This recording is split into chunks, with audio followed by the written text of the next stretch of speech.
this not, I guess, Even for me. oh, there we go. Are we All good? right. Thank you, Jim. It's a day. Okay. think your speaker's Testing, on. Yeah, testing, turn your 1, 2, 3. Welcome, it is 7:01. Welcome to the Select Board meeting today, March 31st, 7 o'clock. We got a great agenda tonight. We have some announcements.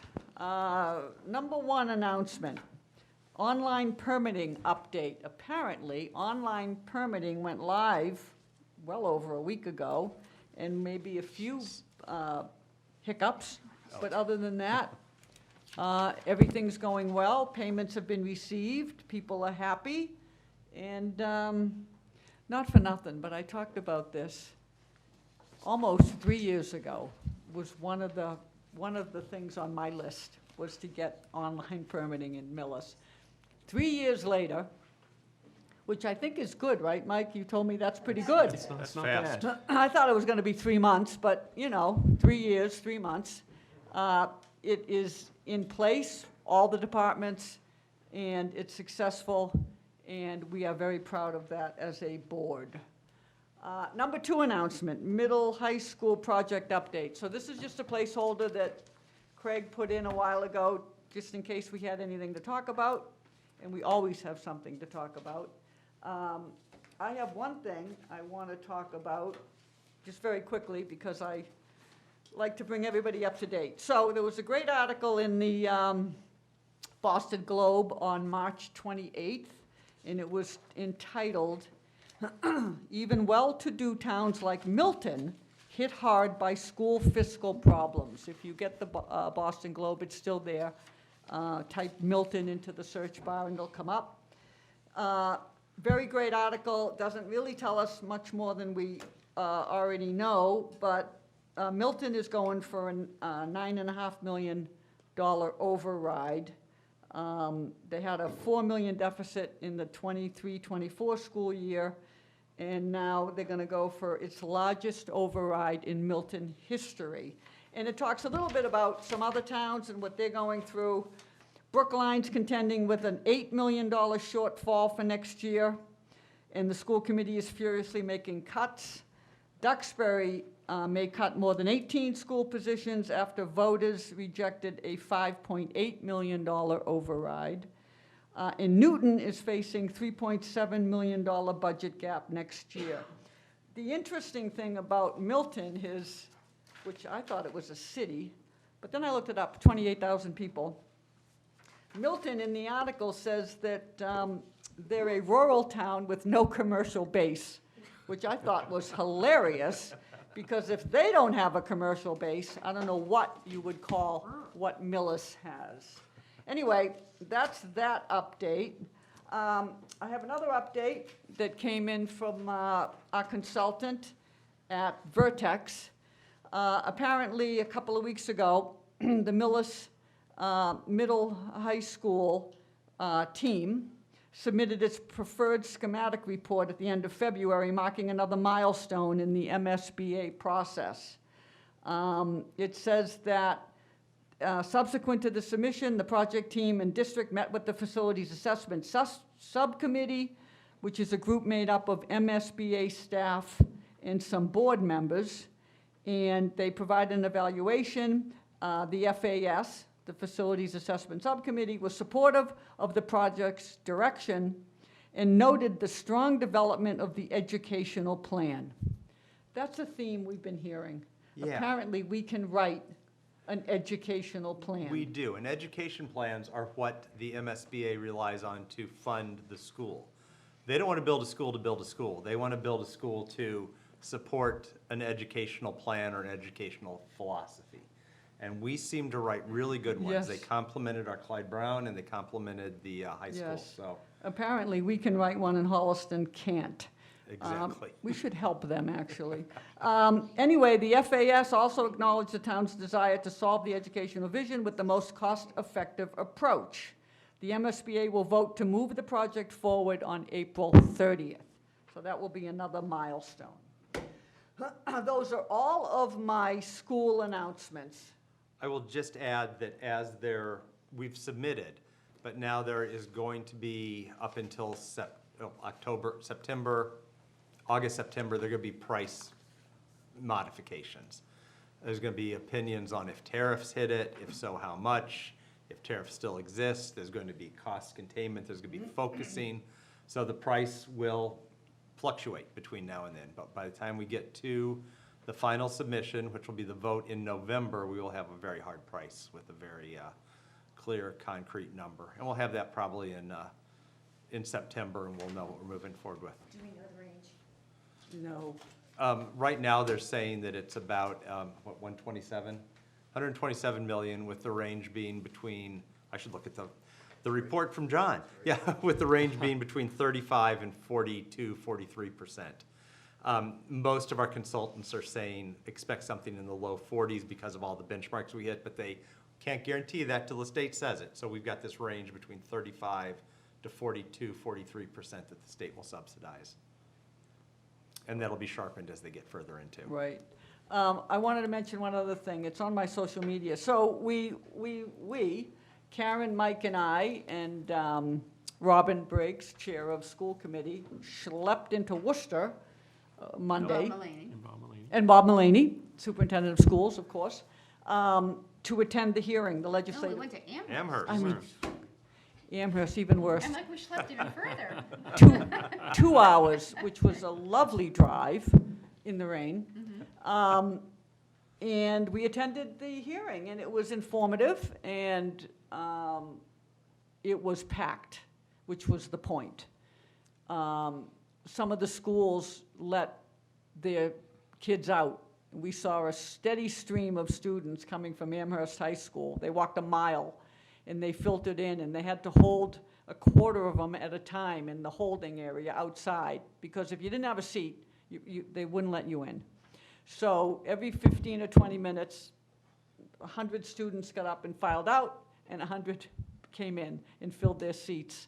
So it was good. I understand, we left a little bit earlier, but it went, what, 7 or 8 hours? It went from 11 a.m. to about 5 p.m. Yeah. 6 hours. Without a break, right? I don't know if they took There a was break. no break, which was, No, it was a lot.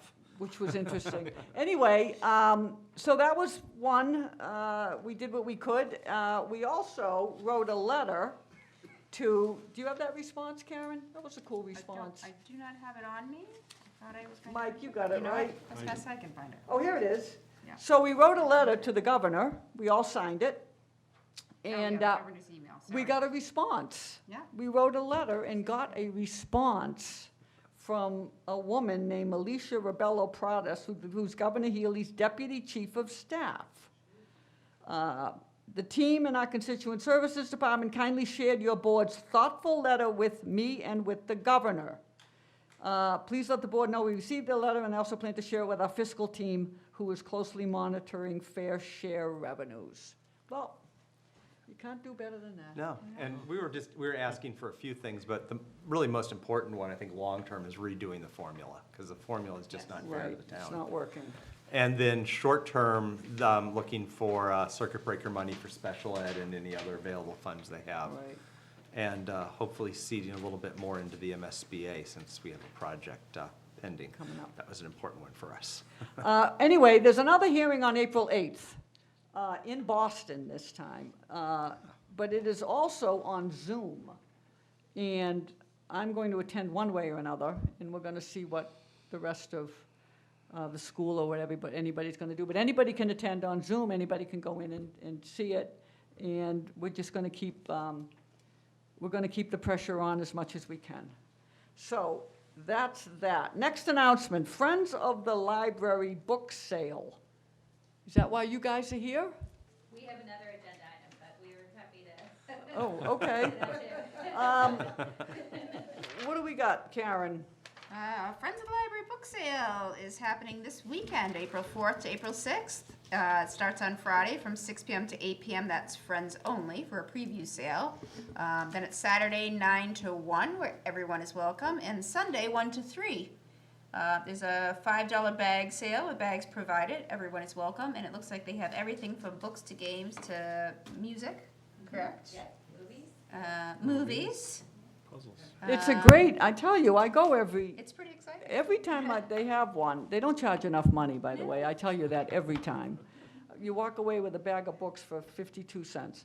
But it's fun, so you should But try you to can pay get with there. your credit card for the 52 cents. Can you? Like, yes. It probably costs It's costing $6 if you 27 pay with an cents. American Express card, but the rest of us. But it is. So that's that. And then we have Millis Beautification Day, which is coming up on the 12th, which I also try to go Yep, to. from but I- 9 to noon. Both of these are, the book sale, I can't remember if it's on the homepage of the website, but it's on there somewhere. And Millis Beautification Day is on the homepage if you want to sign up. As So it's always, take part in Saturday. Millis. We need volunteers. Yep. That's Saturday, the 12th. Saturday, the 12th, 9 a.m. to noon. It starts at, here at Town Hall, and you pick up your penny, or what do you call? Penny, Penny? sure. Vest, Safety your vest. safety vest, and a bag, Used to call them. and gloves, and you get a route, and off you go. And good luck with all the nips, and what else? Nips, mostly nips. Well, Mostly empty nips. Dunkin' Empty Donuts. nips, yeah, you don't get full nips, Definitely not potty. if that's what you're planning on. Empty nips, most of them are the what, Fireball? Yeah, that's Yeah, a That's a real big popular one, Fireball. right? Jameson Fireball. sometimes. She knows, she's been throwing them out. Yeah, Yes. if only that were the case. But also encouraging people, even if they can't make it on that day, to look around their neighborhood and Yeah. go out and clean on their own. There you go, Um, what a novel idea. Imagine that. So those, Let's don't end on the cleaning, because it's very Yeah. important, it's very important for us. This is run by the Lions. Garden Club and the Lions Club, they join together. In the garden. And we most importantly ask that if you fill a bag up, this is the one time a year we would ask that you fill a bag up and call us and leave it where it is, and we'll come pick it up. That worked out a lot last year. Yeah. So I know I met with Jen this afternoon, and we're gonna do the same areas. The big parts, we're gonna clean around the school, sections there, the transfer station road. They're gonna do a big work on Toll's Corner also. That's now gonna when be you there. say call us, call the DPW? Call the DPW at number. 508-376-5424. No, they can call even after it. You know, if anybody wants to go out and pick a bag of trash up, call the 5424 number and we'll come pick the bag of trash up. What did we used to do, just leave it there, right? And we would send trucks around, but this is, Karen said that if they can't missed make them. it that day, Yeah. please, don't, just go out and pick it up on Sunday. yeah. Pick it up on Tuesday, I don't care. Right. We'll come pick it up. Perfect. Thank you. Okay, great, thanks, Jim. Okay, so, we have a hearing, does that sound right? No. No. No. What do we have? We have no hearings at all tonight. but that's okay. Oh, we Chair have of the a- Capital Planning Committee is here this evening. Well, it said scheduled appointments/hearings, I read the Oh, yes, headline. that's true. Capital Planning Committee recommendations from Mr. Barry. Come on up. It's an official appointment, however, right? It's a Not a schedule. hearing, an official appointment. Yes, you go. tell me, Let's I not don't confuse her know. anymore. Yes. Don't I know, I confuse know. me anymore. All right, well, thanks, everybody, for having me here. John Barry, 6 Paddock Lane, Chair of the Capital Planning Committee. This is my semi-annual visit to the Select Board. So here to share what is right now a draft report, which we will hopefully finalize at a meeting tomorrow night. But it will go through if there might be any changes here. So we had, this is a process we've been following for about 8 years now. Eight quick years, they just fly by here. And we've put together, I think, a pretty consistent process over the years where we take a look at all the items that come across from the different departments for requests, capital requests. We've got a framework to rank them, or to score them, I should say, and then we sort them into highest, medium, and lower priorities. I know I've said this before, but I'll say it again. All the priorities are important. You know, very rarely does somebody come to us with something that we think is frivolous and just not needed. But what we're trying to do is provide the Select Board and the Finance Committee with information to help as you're figuring out what goes on the warrant. So this year we had, or this cycle rather, we had 7 items come in front of us. At present, we've got 5 ranked as highest, 1 medium, 1 lower. So the 5 highest ones, there's a little page in the back here, you can see. A new truck for the animal control officer, which we share with Medway, and this price, the cost rather, would be shared with Medway. It details TBD exactly how that would work, but roughly speaking, Medway would pay for half of that. The existing truck is just A, old, and B, not fit for purpose, and can, frankly, probably not safe for the control officer in its present condition. 2 items for the fire department, radio receivers and a new UTV, a utility vehicle, and a trailer to carry that on, and also some repairs to Brush 2 truck. The radio receivers, this is just a necessary piece of equipment so they can communicate across the town. The UTV is an interesting one in that it's a new piece of equipment, but it will eventually replace the brush truck. The chief believes it's much more flexible and can get to more areas and do more things than the brush truck. He's going to try to repair the brush truck so we can get a little bit more usage out of it, but that truck is pretty close to the end of its life at this point. The nice thing with this one is, on an ongoing basis, it is actually a cheaper option than the brush truck, than buying a new brush truck would be. For the library, for the last few years laid out a schedule of capital repairs that they've been pretty diligently following. So this year, they've got a couple items, well, really one item that needs to be attended to, which is some HVAC repairs. There's some issues right now, so we certainly applaud the library for having this schedule and really sticking to it, because I think, as we all know, that was the source of problems over the years for the town, where we didn't do as good a job of maintaining buildings, and the library's done a really nice job with that. And then finally, for the school, in the highest category is a special education van. The school, I'd say, is kind of gotten a bit more organized over the past year or so with regards to vehicles.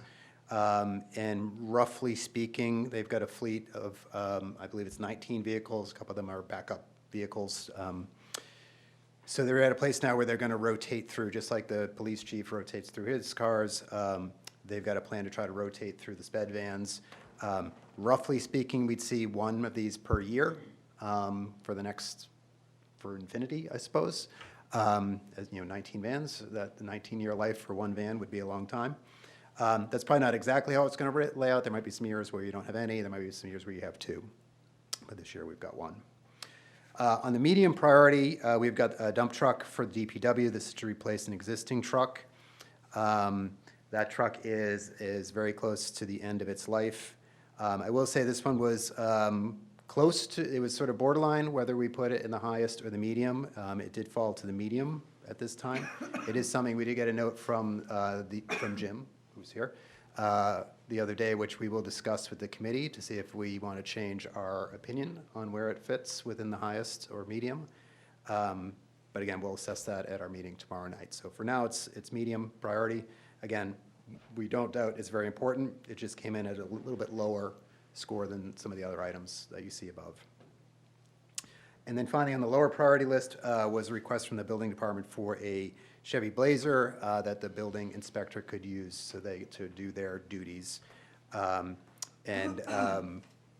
Candidly, it didn't check a lot of the boxes in our prioritization system, so that fell to the lower end of the list for now. With regards to well, let me pause there and take any questions on any of that. I'm good. I got nothing. Good. All right, I like it. You guys are easy. You have a question from the audience. See how much trust Question for we the have in audience? you and your committee? Maybe I can address it now. So, If you address it now, I'm going to barely listen yeah, on because Tuesday night. I guess I'm kind of confused on the rating system of this. When Mr. Barry presented to the Finance Committee, I was kind of concerned when I heard that the Millis dump truck was put in the medium category. And then I went back to, what I had submitted, and maybe we're not supposed to do these. So, what we do is we submit what they rate. And, mine was so far off of how they rated it. And during my presentation to the committee, this truck, I always thought the DPW were on the same type of replacement as the police. They get 2 a year. This truck is 10 years old. I did, when I presented to you, I presented to the Finance Committee, and I also presented to the committee that, you know, the truck, once you weld something on a truck, you can't use it any longer. You have to get rid of it. It won't be, they won't get a sticker for it. It won't be licensed. And I know I said that. And I was thinking maybe I didn't, so I went back and I listened to the meeting. I read the meeting minutes. And, I mean, the only thing I did not do is, I didn't know I had to, I did not show the pictures, and I have them, of the rust and where it was welded. So you're saying that, what's the weld? You're saying You welded the frame. You can't. you welded the frame? We welded the frame that Past the holds rust. to hold the truck together. And, you know, the side bodies, are, you know, the panels are rusting off of this truck. I mean, these trucks, you know, if a landscaping company uses them, they're 10, 20 years old, they can be used. We use these trucks, you know, probably, we shouldn't be using them the way we use them. Each one of these has a plow route. I mean, this truck here has a plow route of Dover Road and all the side streets that go with it. Those roads are 20, 36 feet wide. They have a sander on the back of them, where a landscaper may plow 1 or 2 driveways, you know, a snowstorm, and that's how they get to keep them for 20, 30 years.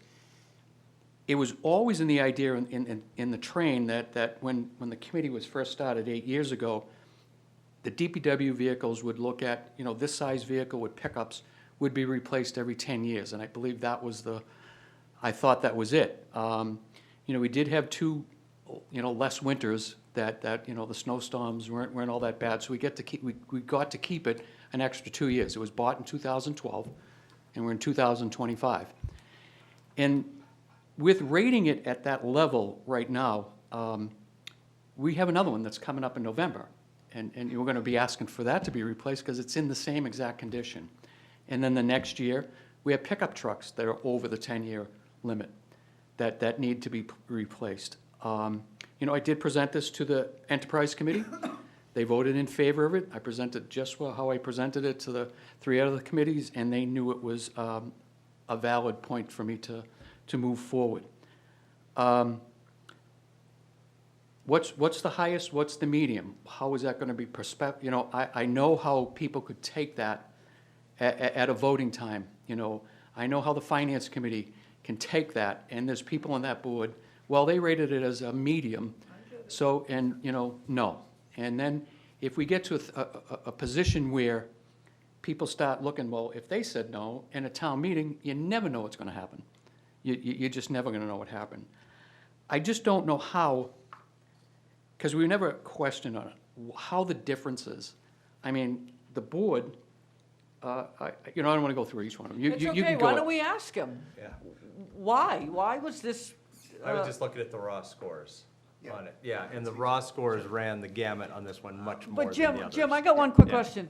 Is this different because it's a plowed truck? Do you look at the mileage? What's the mileage on it? It's Or is that the- 89,000. Okay, so it doesn't And really it's even matter. probably more than that now. It doesn't really matter. It doesn't. Got it.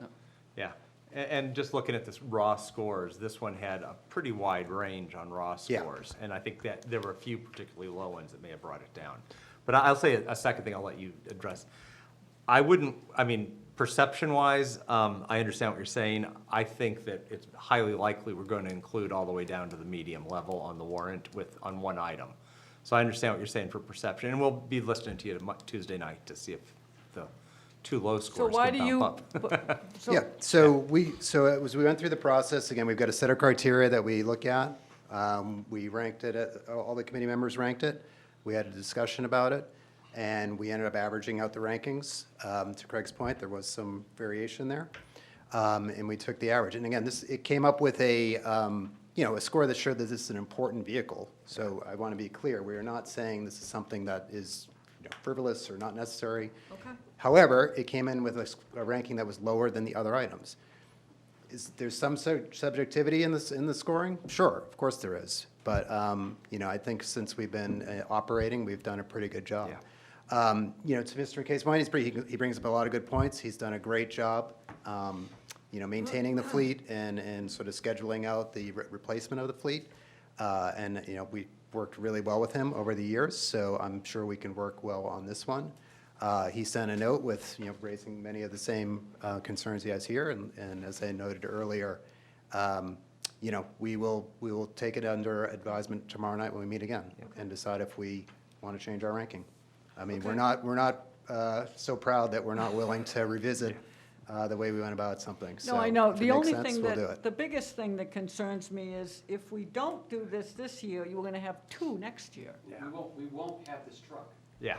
There's a plow route that's gone. and Right. It was presented Yeah. to every Right. board. Yeah, and This I, is coming off the road. and I Right. think the likelihood Okay. of, we've always presented Yeah. as a list. The highs, mediums, and lows were all on the list.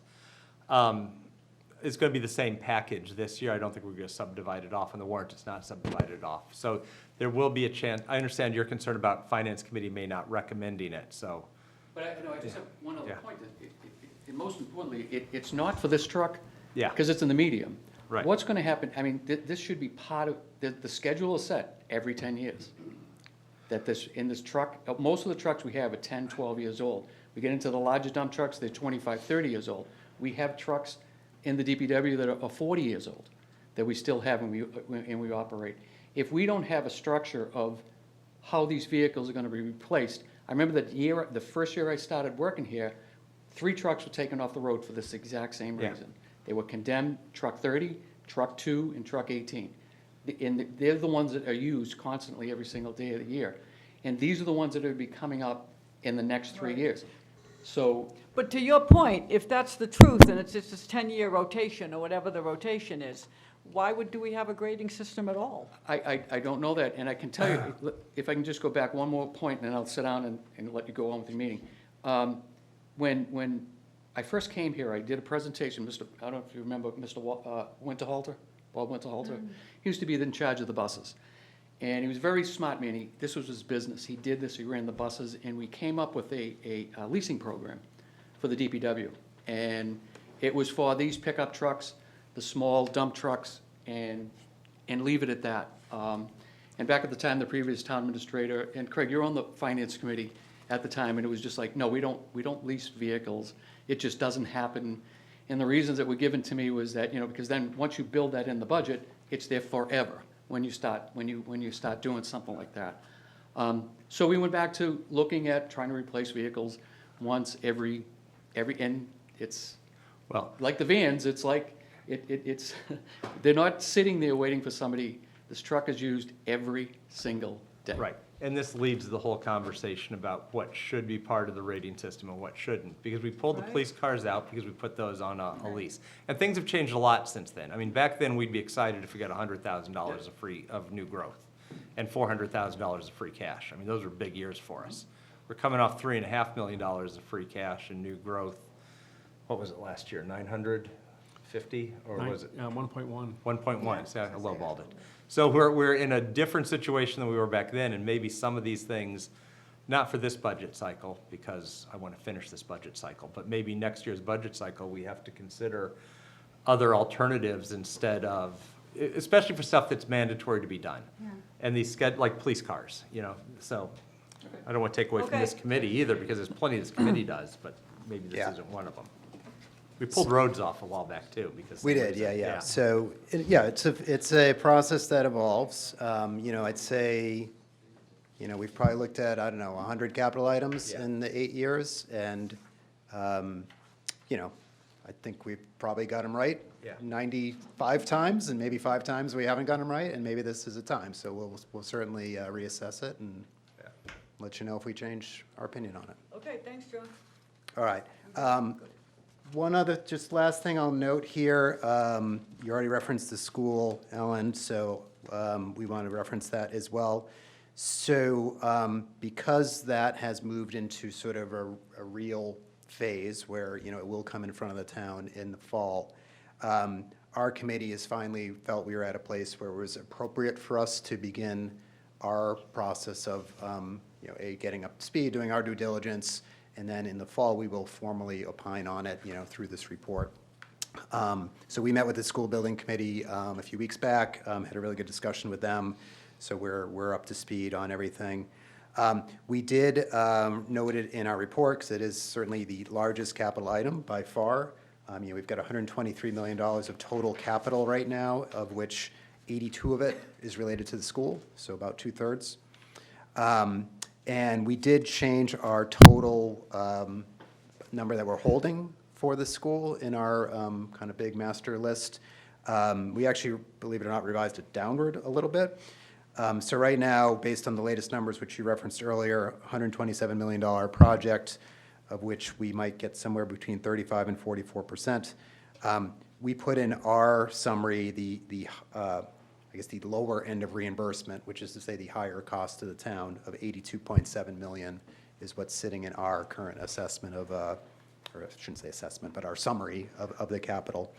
That's a little bit lower than what we had before. We had about 90 million before, so it has come down a little bit from the prior, some of the prior options.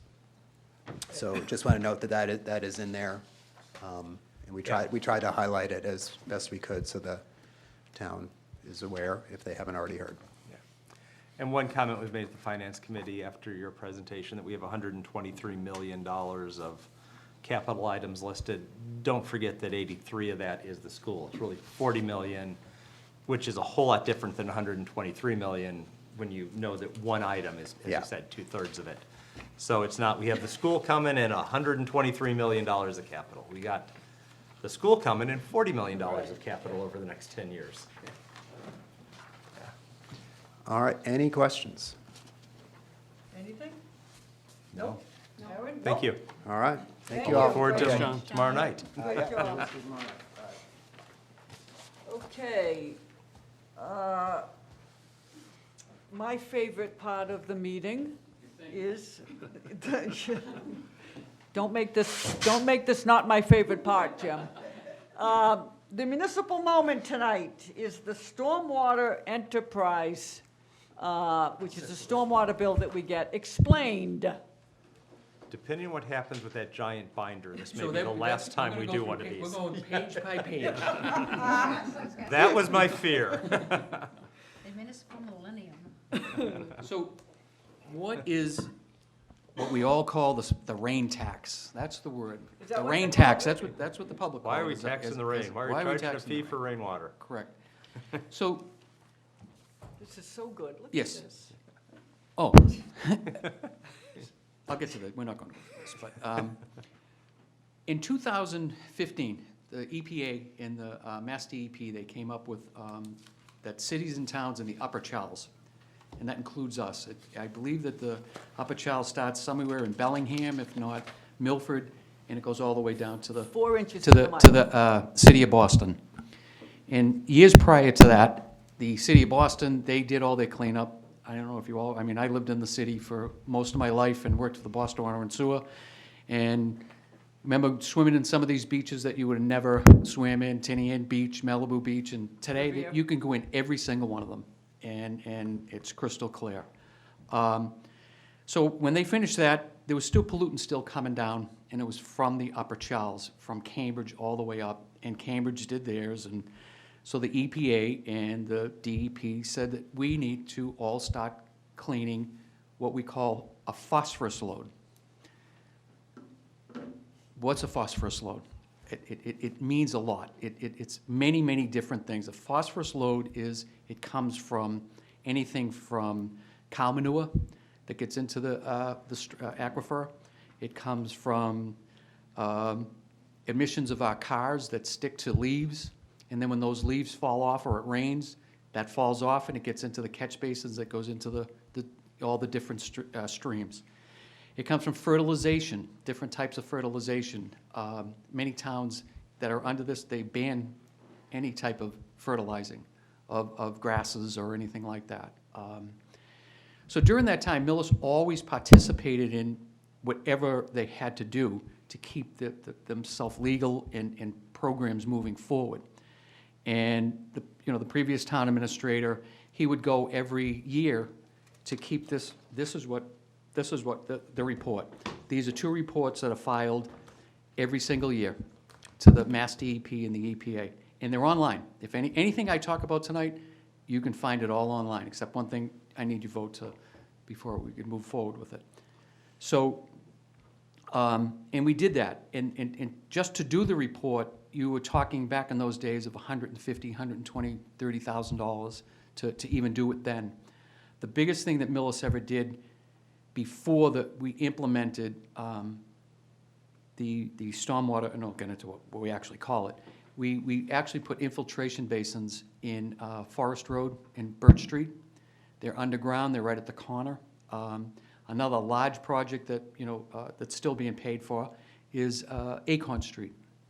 We ran a new drainage system, and it was all built to that standards. Every building that was built, the good news is, every building that's been built, from the police station to the back parking lot, the library, the school, the DPW, the fire station, that's not, it doesn't need it, but everything has been built to what would pass even today, with everything. So that was good, foresight back in those days. Another good thing is, even back in the early 20s, even before that, the early 2012s, in that area around that, every developer was required to put in state-of-the-art infiltration basins. Don't have to tell you anything that you don't know. And I'm talking, these things probably cost more than half of what the development cost to build it, to build these type of systems. Back then, it was always left up to, the town administrator and the select board at that time always made it a private. They wanted, so even though that the roads may be owned by the town and accepted by the town, these basins that are on, they're owned by the homeowners association, and they have to maintain them. And that's continued to this day. That's a lot of, people always question that, well, why am I paying and I still have to maintain these detention basins? Well, that's the way it's been, and to change it now, it would be astronomical for even the cost that we're paying for the stormwater bill. So that's a little bit of history of, where we came from. Back in 2015, the town administrator left, and I was left with this and PFAS and lead and copper. And I knew a little about, I knew a lot about all this before I even came to Millis, and the idea of how we were going to move forward, because I knew the costs were going to increase drastically every single year, and to where it is today. Because now that once we got the permit, it was how we were going to pay for it. We knew the permit was coming, so in 2015 we started to have subcommittees, and I think, Craig, you attended a bunch of them. We had it in this room here. Yeah. And the select board, and we had go back to the little putting the dots on what's the best way to move forward with the stormwater. But you say once the permit, what permit are you The talking about? permit from the EPA. So we actually have a permit number that's given to us for our removal of phosphorus. Remember phosphorus. From the town. The dirtiest word I've ever used in my life, other than PFAS. Yes, removal for the town. And it's the town. It's the mileage and everything else of the town. We have if you look at this report, it says we have like 440.9 pounds of phosphorus. And our job is to get that number down. With everything that I spoke forward about the developers in the town building these infrastructures, we've lowered that number already by 110 pounds. Which is big. That's big, really big for a little community like us. Over how many years? That was from the early days of enforcing the new stormwater regulations. 2015-ish? I'd even say a little before that. I'd say back in the Maybe. 2010s, and probably when you started develop. I don't want to put you on the spot, all right. but when you started The early building, when your dad 2008. started building Yeah. that, and it was actually probably when even the days when he built the Plaza. the plaza, because they had, even you made it bigger, but that was always there, not the pond out front, but the one on the side. Yep. So Millis was always ahead of the ball on that, moving forward. So now we get to, how are we gonna pay for this? Because now we have our permit, we know it's coming. So I'm gonna have to, so I can read some of the dates that make sense. Jim, how Back do at- they measure the phosphorus load? I know. They- How do they know it's 400 They, pounds? it's all 0.9. part of the cleaning of what we send back in our reports. So when we do the street cleaning, when we do the cleaning of all the catch basins, the the piles of leaves that we see at the transfer station, we have to report all that. And they take that as, pounds off of however it's calculated by our engineers. So like that's why we clean every catch basin once a year. I report that we street sweep every, street in Millis, does that happen? Yes, it does. That's all we need to know. These cleanups, this cleanup that we're talking about, how many bags of trash that we picked up, that's reported. So that's why it's a big deal. There's so many different cleanups that we use that, we have to report that into it. So back in the fall of 2017, we had an official stormwater utility bylaw. That's what it's called. It's the stormwater utility bylaw. And that was voted in the fall of 2017. And to get to that point, we did a lot of work, and we purposely put it in the general bylaws. You can find it in the general bylaws. It's Article number 24, and it starts on page 61. And it goes on through the rest of the book. And it was written by some of the best people in this business.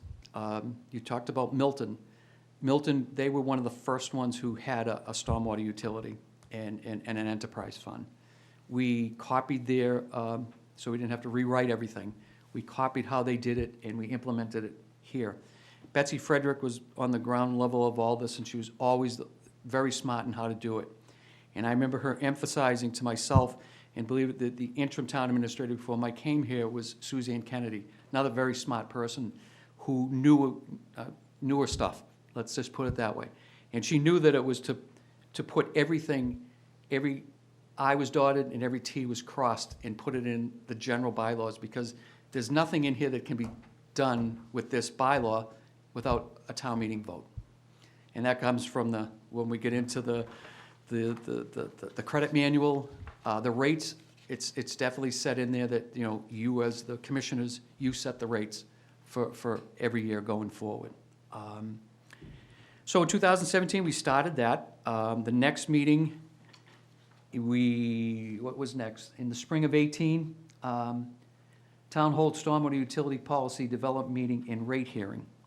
So we were running out of time, so we actually did the bylaw first, and then we actually went to town meeting to get this approved at town meeting.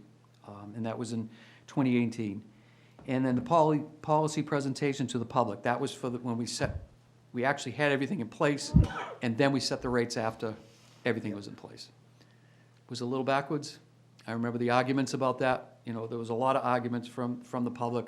We should have never, it should have been the other way around, but that's how it happened. How can I go forward? There's so much literature out there on the stormwater. The very first one we did, before we even went, right when it was instituted, we published the Stormwater Utility Credit Manual. That's also online. Anybody wants to look at it, it's still active, it's still accurate, and that's what we When go you through. say online, is on our, It's on the Millis DPW website. If you go down, you scroll the left-hand column, there's a section there, it says stormwater, and Perfect. all this stuff is there. We did an early handout of trying to explain, and most of the people back then, because back then we mailed everything, because it was a new program, so we mailed everything to every house. The select board back then, we created the rates for it. So everything is in the rates in there, done by square feet. And the first one is 0 to 199, and at that measurement, it's nothing, you don't pay anything. And there are some homes that actually, that fall under that. Not as many as we thought. And then the next tier is 200 square feet of impervious area to 1,499, that's $33. The most, when I say the most, no, not the most popular, is 1,500 to 249 is $66, and 2,500 to 349, 3,499 is $99. When this was first implemented, and for the longest time, the largest group of people that paid were in that $66 tier. But as newer homes were being built, and when the Glen started coming online, that number switched to the most base rate is on that, number 3, 2,500 to 3,499, and that's $99. So the person that's paying $250, you know, some are paying, there's a lot of people paying thousands of dollars. And how does that come to be? That's on the impervious area, and I would ask everybody, what is it? We actually have the definition of what, and it's the legal construction guidelines of what's impervious area. So let me try to just give you a dumbed-down version of what impervious area is. It's if you have a gravel driveway, if you have a dirt driveway, or you have any access road that a vehicle travels over it and it's compacted down, we say that that's impervious. And that was a fine decision that the committee that was formed made it that way. So how do you get rid of that? I mean, there are people that live up in Causeway Street that has, their driveways are hundreds of feet long. And as you know, it's by width and length, and then we also measure the roof span of your house. And if you have a deck out in the back, that's also measured part of it. If you have a pool, if you have your walkway coming off you, that's also included in it. A pool, like I said, a pool. The patio that goes around the pool, a shed. And so how do we do that? How do we get to that measurements? When we first did it, they came out and they measured almost every house. Not every, we went and visited with the computer system, and we went to every single home. Now when we update it, we've updated it twice since then, because people add decks, people take their pool off, they boom, boom, you know, so we have to keep up with that. So we bought into this new, they call it Near Map, and it's an aerial view of the town of Millis, and they do a flyover 4 different times a year. It's expensive, but it's good for us to have our, you know, our partners at Kleinfelder. They review it when they add on new homes, and they use that, and they get a much better accurate measurement, because if you use just regular Google Earth, I mean, they could, you know, in Millis, they could have done a flyover and just did it in the fall, in this trees, so we can't see anything. So this actually lets us go back, you know, 4 different times a year. So that's how we get to that. People also, But this is, Go ahead. I have a question. Yep. And correct me if I'm wrong, and I'm sure I'm wrong. This is the manner of which to collect the money to perform the work. It really, we're basing it on people's impervious yep, on their property. Yep. People think that that's the reason we're doing it is because that's the impact, is from their impervious. But that's not the truth. That's just the way we're collecting the.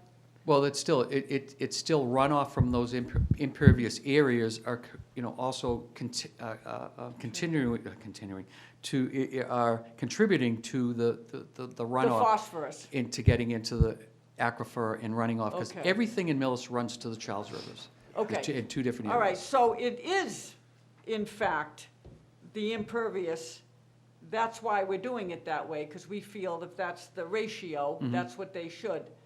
But then we have to talk about the town roads and Yes, the so town. that's what, yeah, I'm gonna get to that right now. Good. So, all of that, the town roads, any town road sidewalks are not part of any calculations, and it's not billed out whatsoever.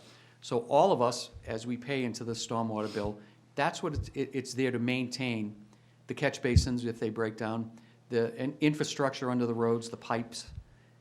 Just like a water and sewer, if a water and sewer pipe breaks, you know, everybody shares the cost of making that repair if there's a water main break. You know, all the catch basins, everyone, most importantly, another big question that we get, everyone always asks, who is billed from this?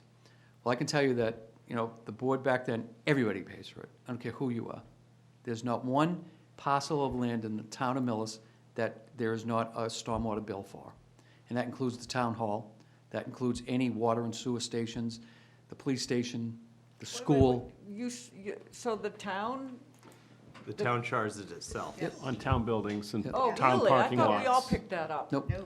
Now, we, in the grand scheme of infrastructure things, we we do. do. I Yeah, guess I right. The understand. taxpayers, Trickle down to the tax. taxpayers. Yeah. But no, I seriously thought there was like a little, that No. you you raise the fee a little bit on each, but no, the town pays, Comes out of the town's funds. Right.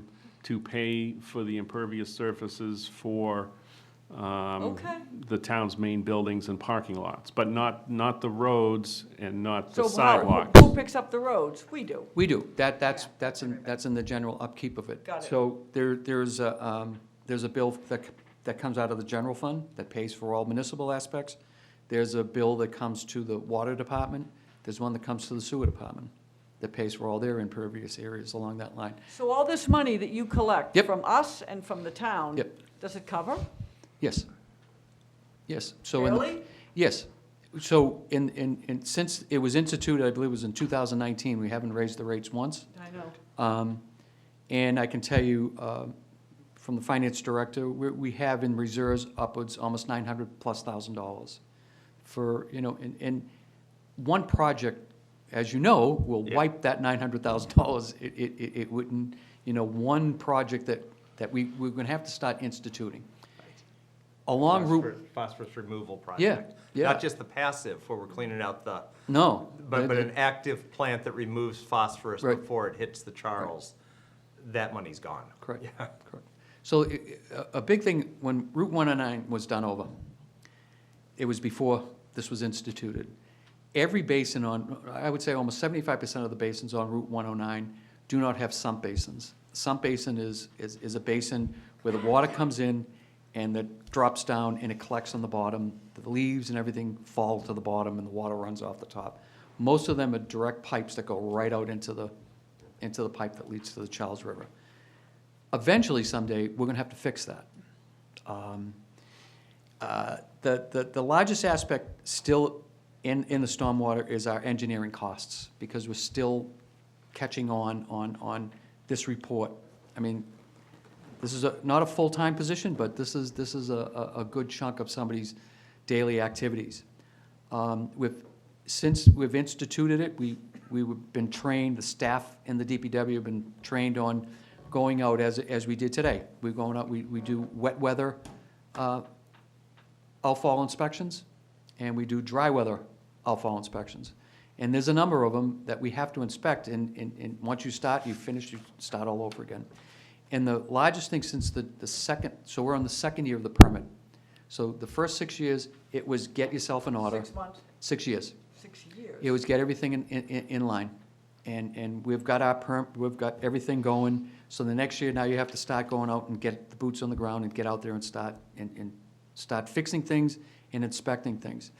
The biggest things that I can see for both, for the town and for private owners, I'll explain quickly. We are testing. And let's say if we find they find an outfall that has a bacteria level that raises to a high level. So it's their job, once they get that, they've got to go back and find the source of that.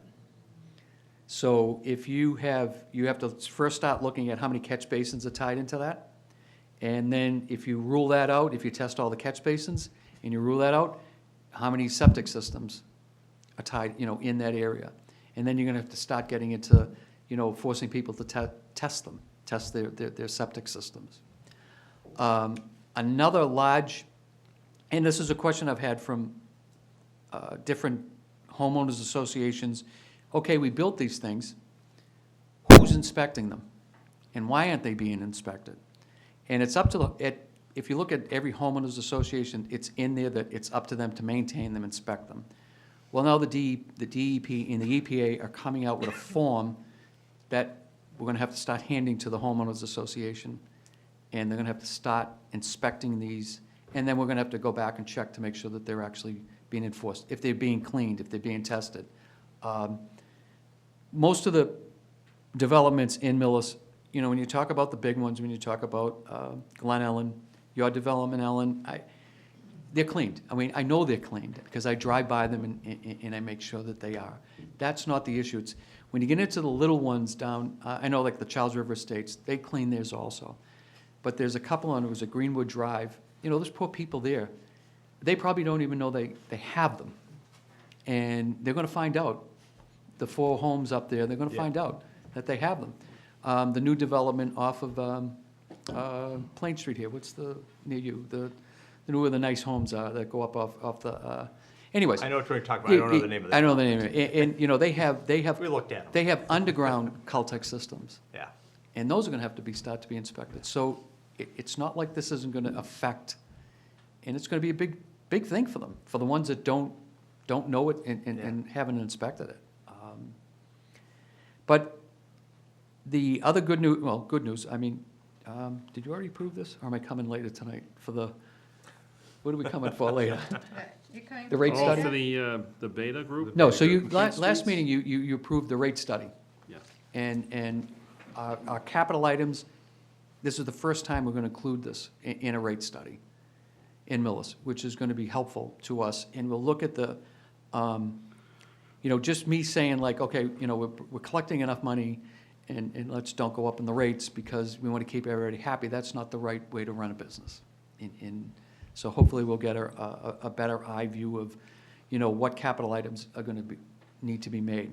And we're gonna hopefully, you know, we will be ready for you before, you know, usually it's like the last week in August and everybody's away on vacation, we're asking you to come in, you know, for a special meeting to set the rates. And we're gonna have these done on time, and it's gonna be done in July, and Mr. Duffy back there will make sure that, you know, he keeps us on target on that.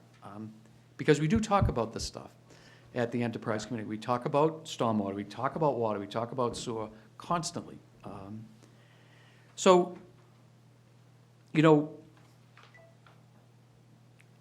is it a good program? I mean, everything that we do, it's helping the environment.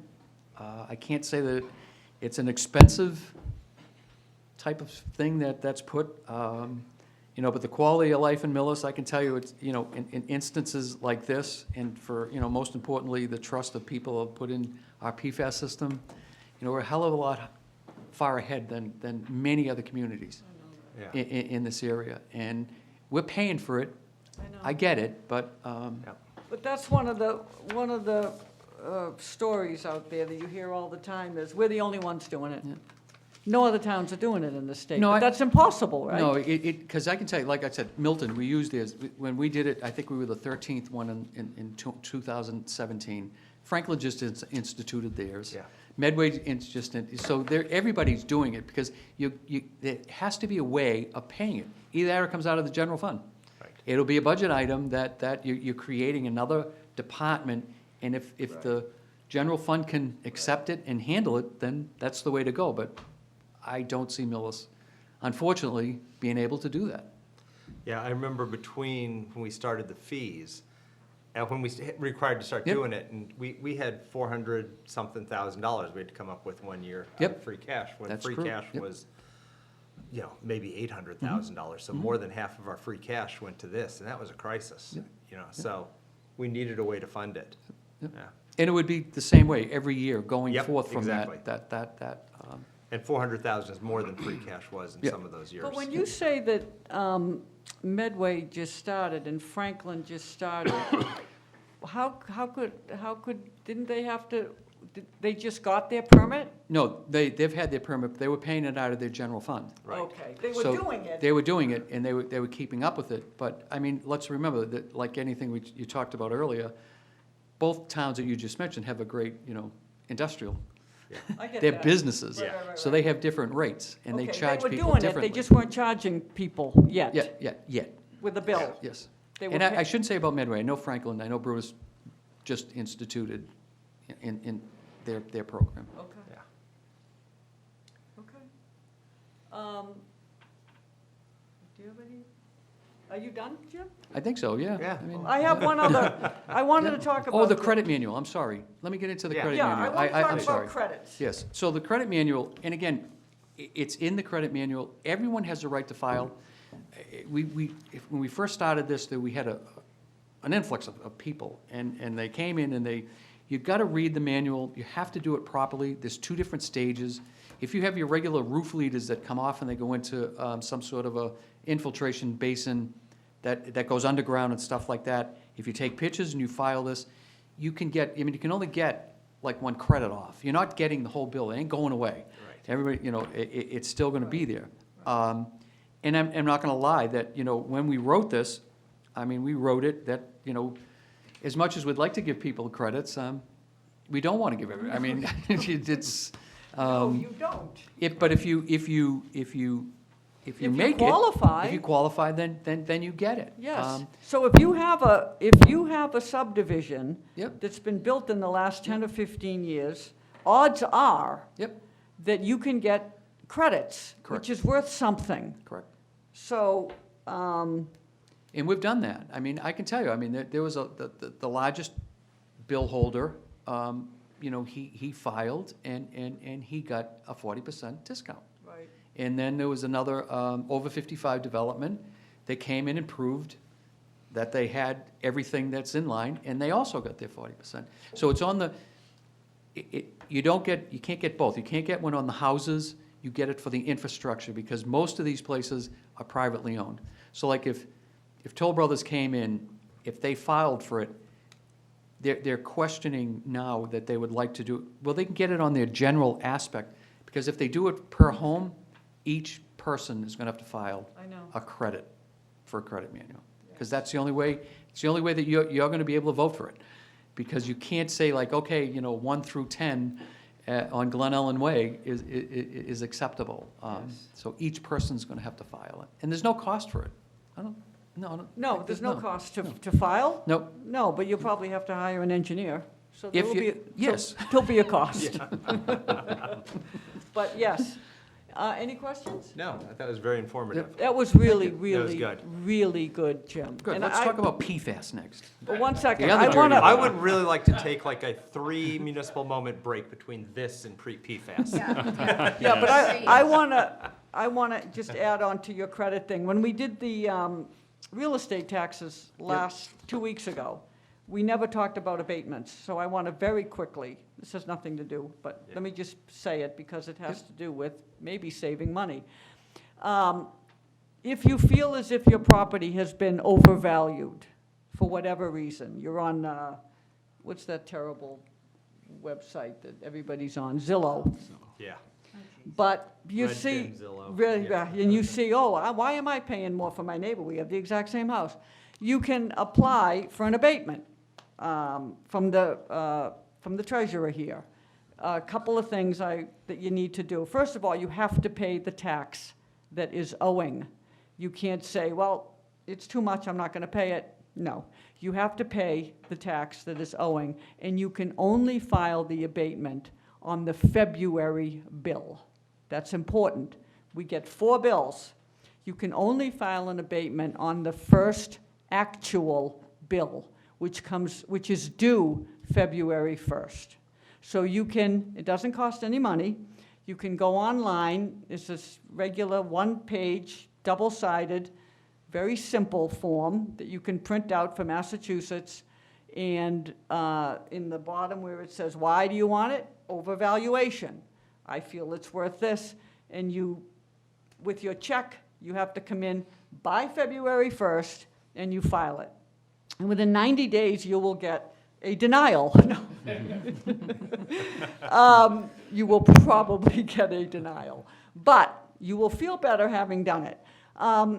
Once you get the denial, you can then, for $100, you have 90 days from the denial date to file with the Tax Appellate Board in Boston. It costs $100. It's another very simple form, and you can file that. You send your check in, you mail it in, same thing, overvaluation. And you may hear within a year of whether or not you will have a hearing. But interestingly enough, and this is not just Millis, almost every town and city, that is kind of when the assessor will set up a meeting with you, and you can come down and have a meeting and talk about why you think you're overvalued. So that's my municipal moment on real estate tax Let me give you our abatements. update of how you, when you file it's almost the same procedure. They're all the same. So you pay your October bill. When you get the bill in October, you pay it full, and then you have 30 days to file for exactly how you just said. And then Jen Scannell, the treasurer collector, and I will review it She's very knowledgeable on this stuff, and she's very good at numbers, and she can figure it out. And then we'll look at it, and then we'll have a hearing. And then if we don't agree, if you don't agree with our decision, you now can go to the enterprise committee, which we've had that. And then you ultimately, everybody can always come to the select board, with, that's the final stop. Yeah, I mean, the town administrator's built in there too, when I say that, he's knowledgeable of any abatement that we first, and if we make a decision on it, we definitely run it by him to make sure that it would be acceptable by the board. We try not that we don't want to involve you, but if it's something as easy as, oh, you messed up on, this measurement. So right away, we try to take care of that right away. And there's been instances that's happened. Yeah, I mean, the administrative end, we don't want to bog you down with that. It's more if there's a And we policy appreciate that. issue, Yeah. or Yeah. if there's some disagreement of the facts, that's when it may get to your level. Perfect. Okay, very good. Great, thanks. Thank you. Thank you. Thank you very much. And you didn't have to go through that big book. Oh, thank goodness. Kept I'm gonna have opening. I'm gonna quiz Joyce on it later. I've been taking notes. Can I watch? Okay, next on the agenda, we're a little late, sorry. It's a moment, That was a not a long minute. moment. A request to place a clothing donation bin in the library parking lot. Come on up. Right. This is how we make two people sit through the municipal moment. I learned a lot. Thank you, Jim. My name is Megan Gavigan. I live at 21 Crestview Drive, and I am the treasurer of the Friends of the Mills Public Library. Thank you to the select board for hearing our request. So we mentioned the book sale earlier in our meeting for the Friends of the Mills Public Library. That's really our main fundraiser, along with membership and some other fundraising events that we hold throughout the year, like a novel occasion that just happened back in January. But as many nonprofits, we're trying to find new ways to bring in some funds to our organization. And this is a new opportunity that we have for gathering clothing donations in a non-permanent shed in the library parking lot. And the Friends of the Mills Public Library would be responsible for helping to maintain the shed and moving the donations out of the chute of the shed to make sure that it is doesn't become a dumping ground for things, or there's not things falling out of the shed. The company that we're going to be partnering with is St. Pauli Textile Incorporated. We have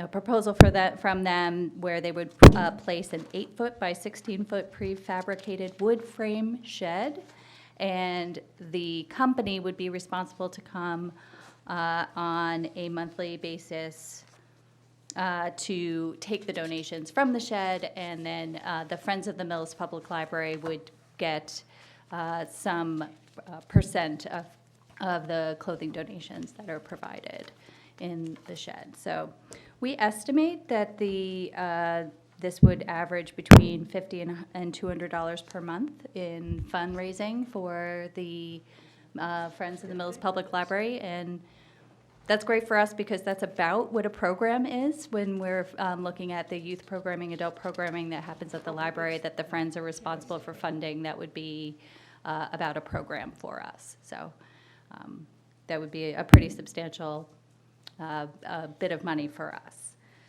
I did mention that the Friends volunteers would be really integral to maintaining making sure that the shed is clean. We'd have access to the shed at all times.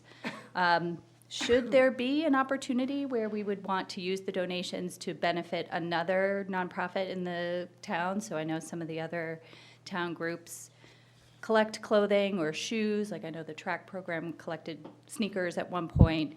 We do have the ability, if we wanted to take some of the donations that are collected in the shed and donate them ourselves to another organization within the town.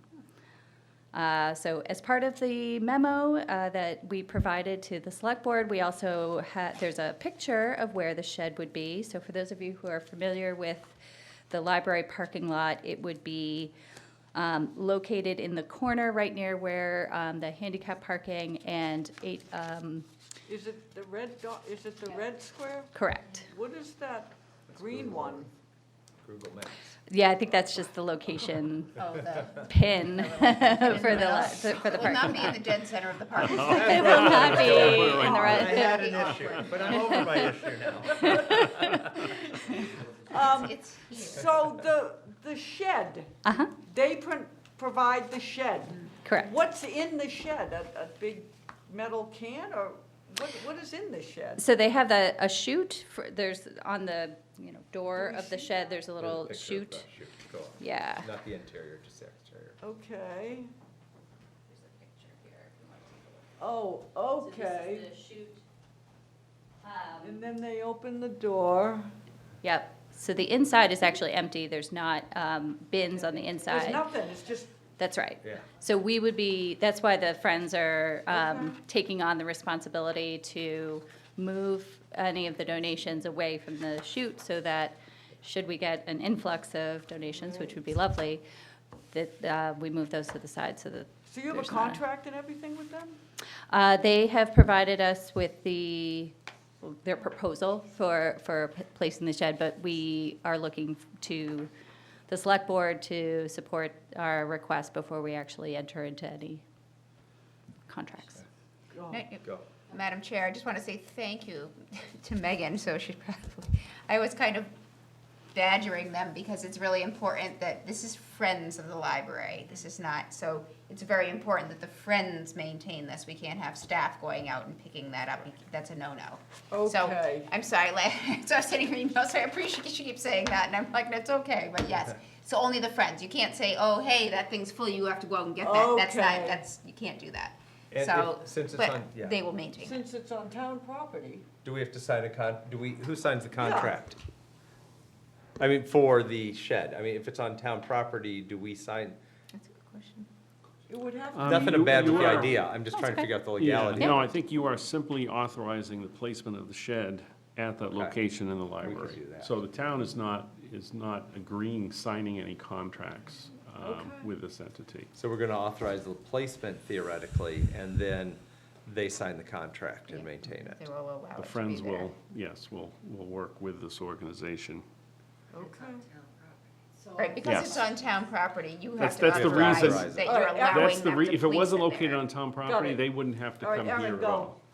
Okay, so just for clarification, this Mhm. is clothing that could be reused, not clothing that should be recycled.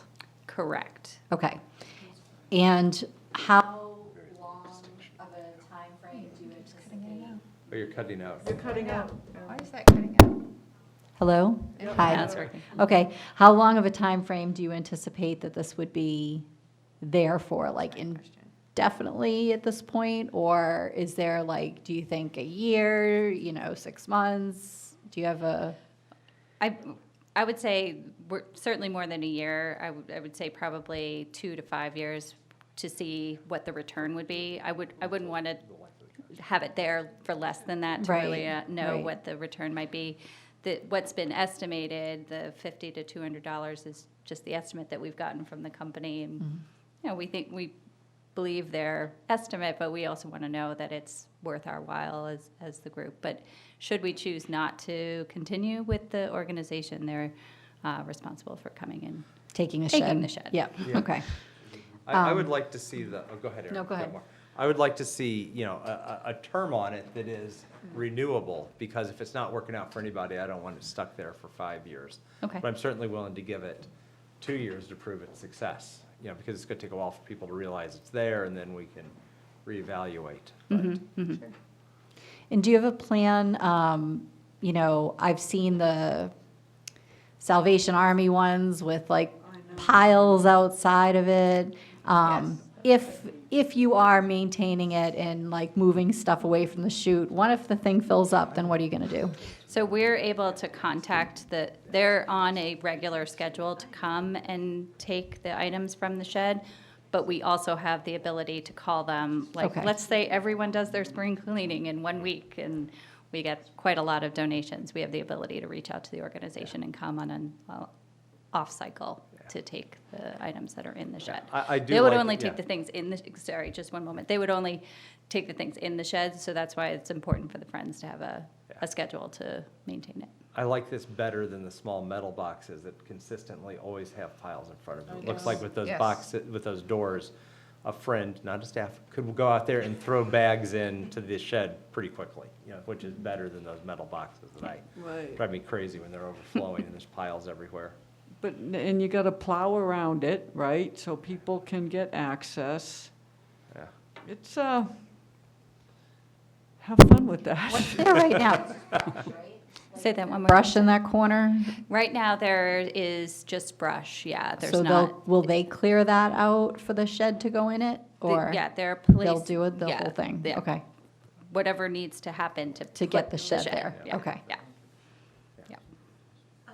Joyce, You have to come up, Joyce. come up, take the mic, and Jim, you have a question? I just have a question as far as who's going to monitor the clothing that goes Joyce? in there. Who's going to monitor the clothing that goes in there? How do you know if it's usable or not usable?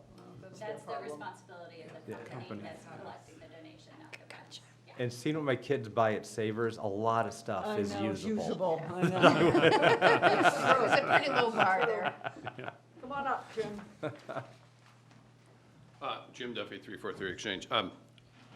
As someone who's dealt with contracts, I'd recommend, there's a maintenance clause in there that should the building need any maintenance, that there's a certain time window by which they will respond and Yeah. rectify, and removal of the building, should the contract be terminated within a certain point, or we get to own it, or auction it, or we get to dispose of it as we see fit, for example. Yeah. That's a nice shed. Thank you. You already have plans for putting your lawn furniture in it? Yeah, if it goes south, we board over the hole and put our lawn furniture in it. Any other questions from anybody? Are we I think we're good. Motion away. good? Okay. Okay. But seriously, you should have somebody look at that contract. have somebody I don't check know the if you have contract. an attorney or somebody, but somebody should look at the contract. And I seriously would like to see a term certain on reevaluation. It can be renewed Yeah. at that point, but just so it's not a, In perpetuity. yeah. Well, yeah, because. So am I putting that in the motion? Am I putting like 2 years in the motion? Am I How about putting- just, oh, I don't know 3? about that. I would do 2, just so we could find out if it's successful. It's gonna take 6 months for people to know it's there, Right. you know? Okay, Yeah, so the approval could be, for the parking, could be a 2-year term for consideration or renewal at For the end of the. considera- for- okay. For, as far as the parking Is that commission. okay with you? And you that, think? after the 2 years, we would come back to the select board to ask for renewal. Yeah, and it Okay. could be as So you're- simple, yeah. it could be as simple as sending a letter in if everything's Okay. going great, Yeah. or you could come back in. Okay. Yeah. And it gives you that's an out fine. with the company It too, to does. Yeah. say, the select board's not gonna renew Yeah, this. that's fine. Yeah, gives you a little Okay. lever with them. I move that the board approve the request Cut out again. by the Friends of the Library to place an 8 by 16-foot clothing donation shed adjacent to the library parking lot as shown on the attached photo for a period of 2 years with consideration for renewal. Second. It's been moved and seconded. All those in favor? Aye. Aye. Unanimous. You Thank now own a you. shed. Thank you very much. You have the You are permission to now own a the shed. proud owner. Ish, of a shed. Yeah. I'll start collecting now. We get first right of refusal Yeah. on anything that's, Anything you know, nice. good. Yeah. Okay, next, request to install fence at Fields. Come on up. Just town property night, I think. Yes. There really is. Yes. Do you want me to, sorry, let me adjust. I'm a little tall, so. My name's Derek Finney. I'm the athletic director at Millis High School.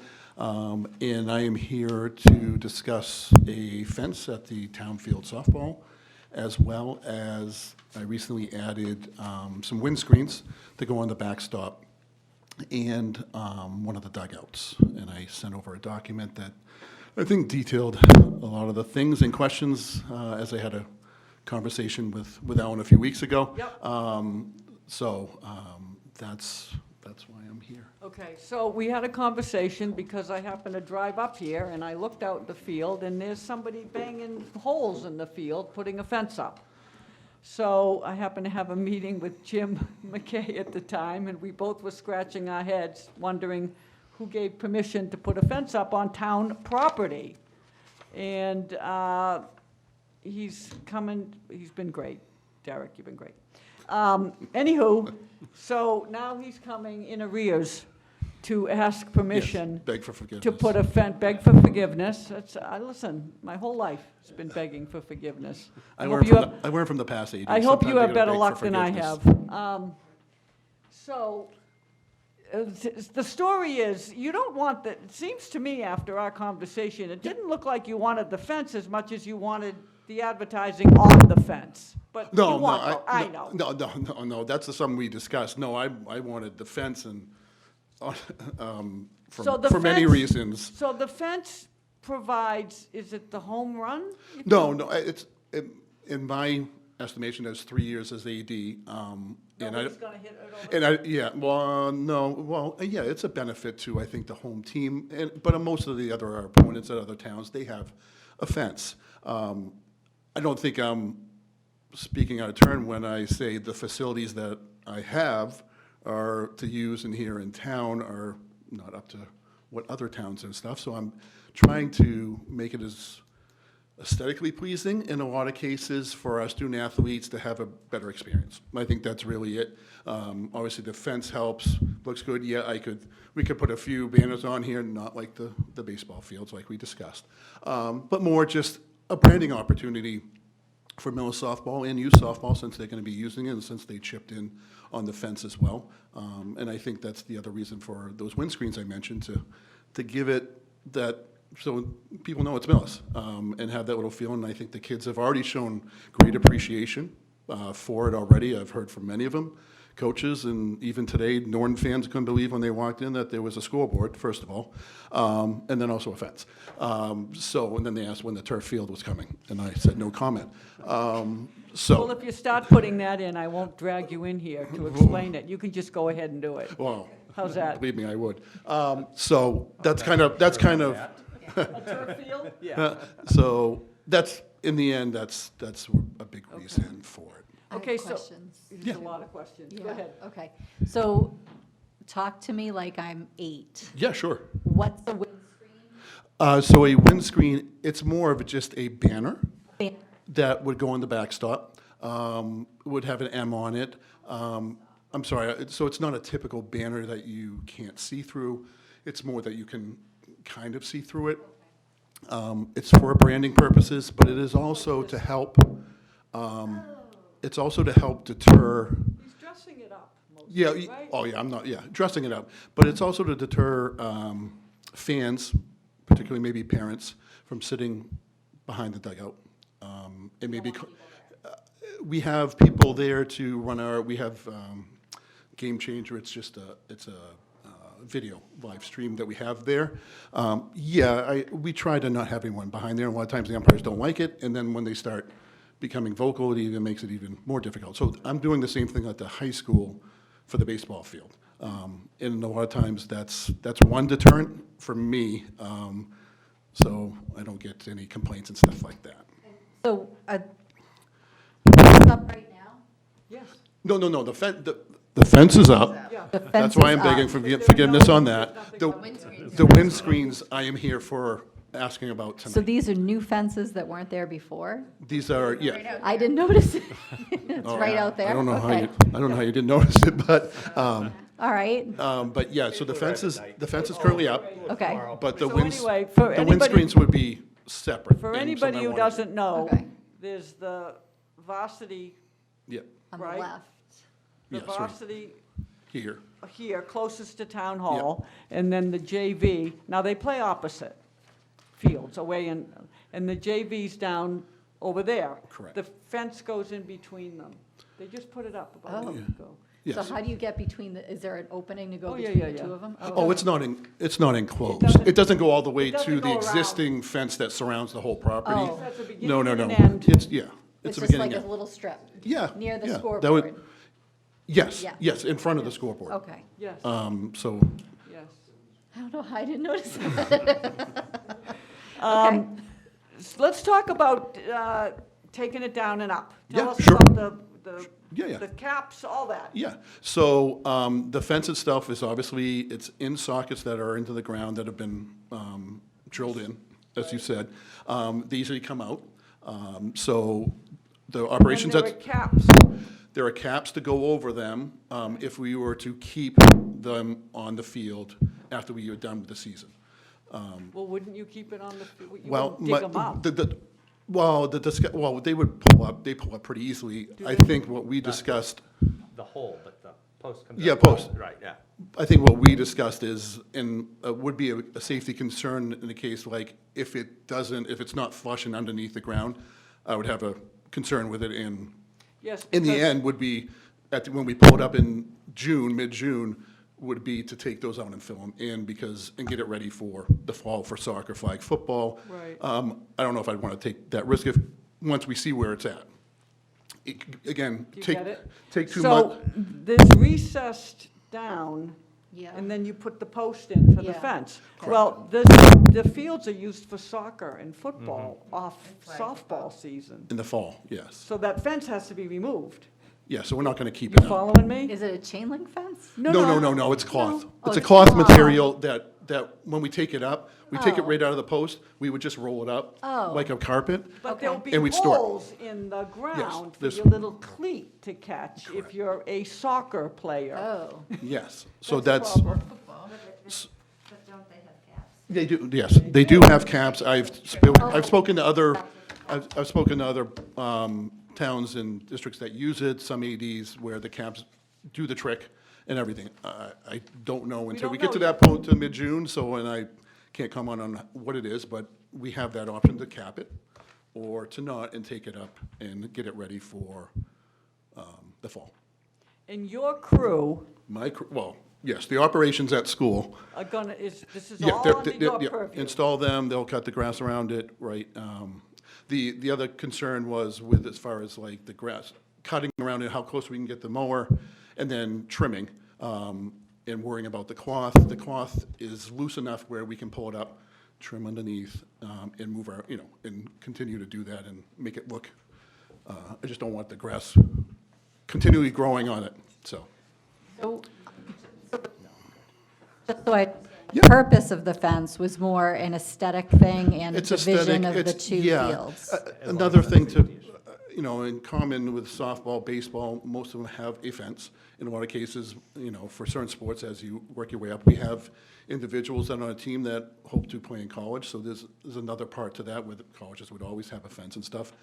Oh, The other part was the continual rolling of the ball for inside the park home runs, that it would just roll and roll. So in this way, if it hits the fence, obviously it's still in play. If it goes under the fence, it's a ground rule double, it's over, done with.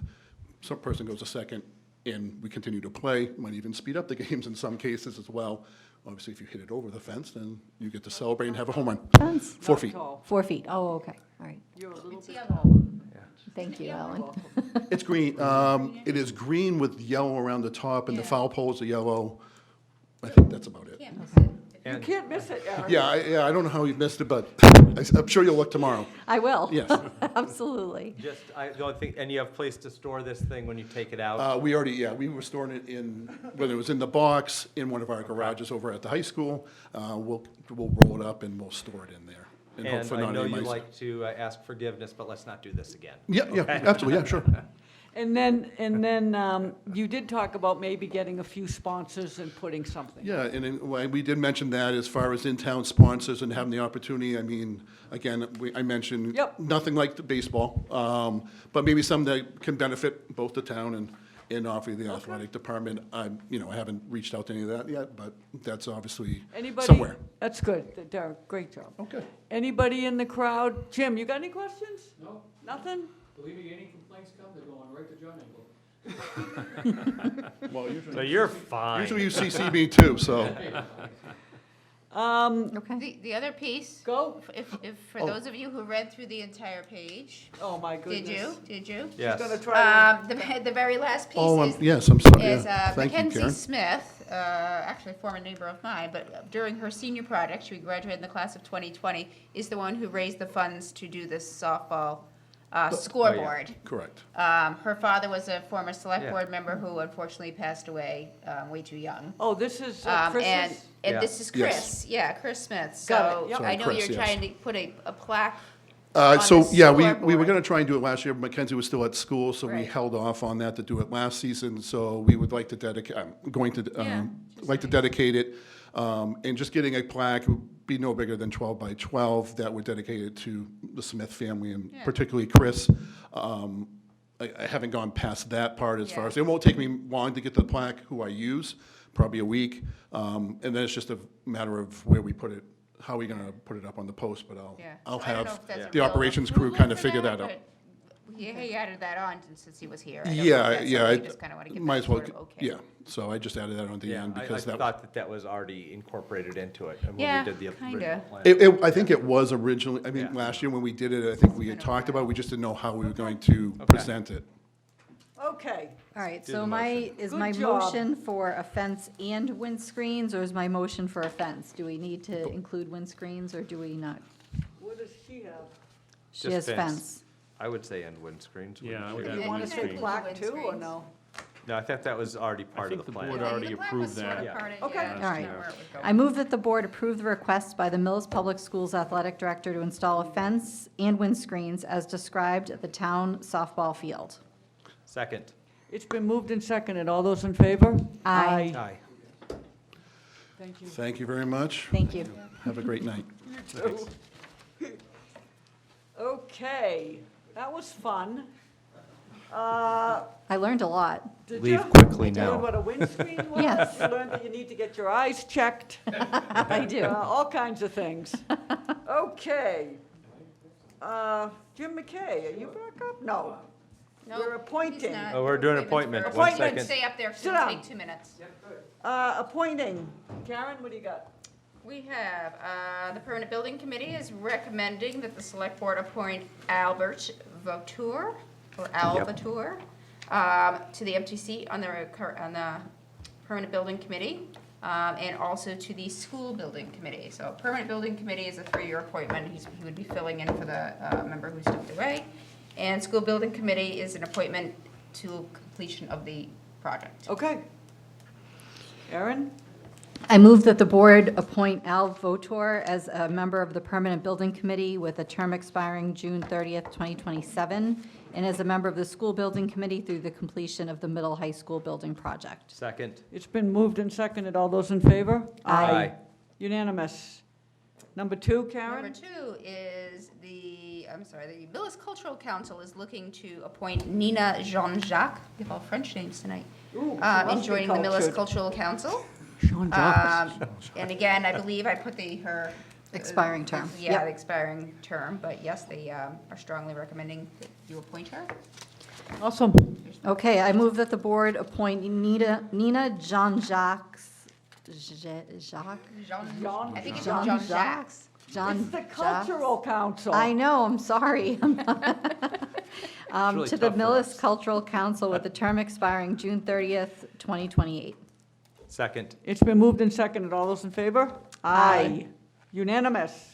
And since we're at this moment, just a quick mention that we are looking for someone for Economic Development Committee, for the Oh, yeah. Enterprise Funds Advisory Committee, for the Energy Committee, and I think we filled the rec position, so just those 3. That's enough. Anyone who's interested. Perfect. Thank I'm you. gonna All run it right. For 1 second. All right, go ahead. Continue We're on taking while a- I'm gone, don't worry. I've read the packet. Okay. Go ahead, Jim. Nice Sorry. and quick. Working with Mr. Weiss, Bob was acting as the economic, wasn't he? Yes. Yes. So I think, Development. no, say it out what he was, because I think you need. Economic this is- Development Director? He was the economic development developer, working on this. He received a grant that I helped him with. We received $450-something thousand. I think that's a big thing from, if you remember, from It is. Wednesday Yeah. night. There was a lot of discussion about, his position as the economic. Mr. Weiss brings in a lot of grants. He does. He does bring in a lot of grants. And so what, if you noticed last year, we worked with him, so we have to get this money spent by next year, by the 2026. Last year, we used almost half of it. We replaced the sidewalks on Plain Street, and we replaced the detectable pads on Route 109 that the plow ripped up, almost 99% of them. But the contract is coming back to replace them. I'm just trying to stall, so, Greg. It's all right. Okay. Fill 'em in. You're fine. So as part of the next phase of this, we need engineering services for this. We're looking at engineering the Exchange Street right outside the library at the old fire station, doing something with that. That would be our top priority this year. And then there's two other intersections, excuse me, that the police chief, one was Middlesex, and the other one is at the Orchard Street, the Toll's Corner section there, that little island where it goes in from Middlesex to Orchard, that whole funky little area there. Yeah, to Exchange. So we've got to come up with the engineering costs of this. It wasn't you can't use any of the funds from the grant to pay for the engineering costs. So what I would ask is that you allow us to use, under the design and construction, $30,400. That's part of what you've appropriated in the past several years. Right now, there's $550-something thousand still in that account. And that, we've been using it, as you can see, it says design and construction. So we would use the funds to design those 3 intersections at that amount. And I believe it's through Beta Group, different engineering firm. And even if we use all the funds at one project, we'll still have those designs that in future years we'll be able to still put this work together. Okay. Yeah. Questions? No, I was on the group that did the complete streets. Yep. And Then you have no questions.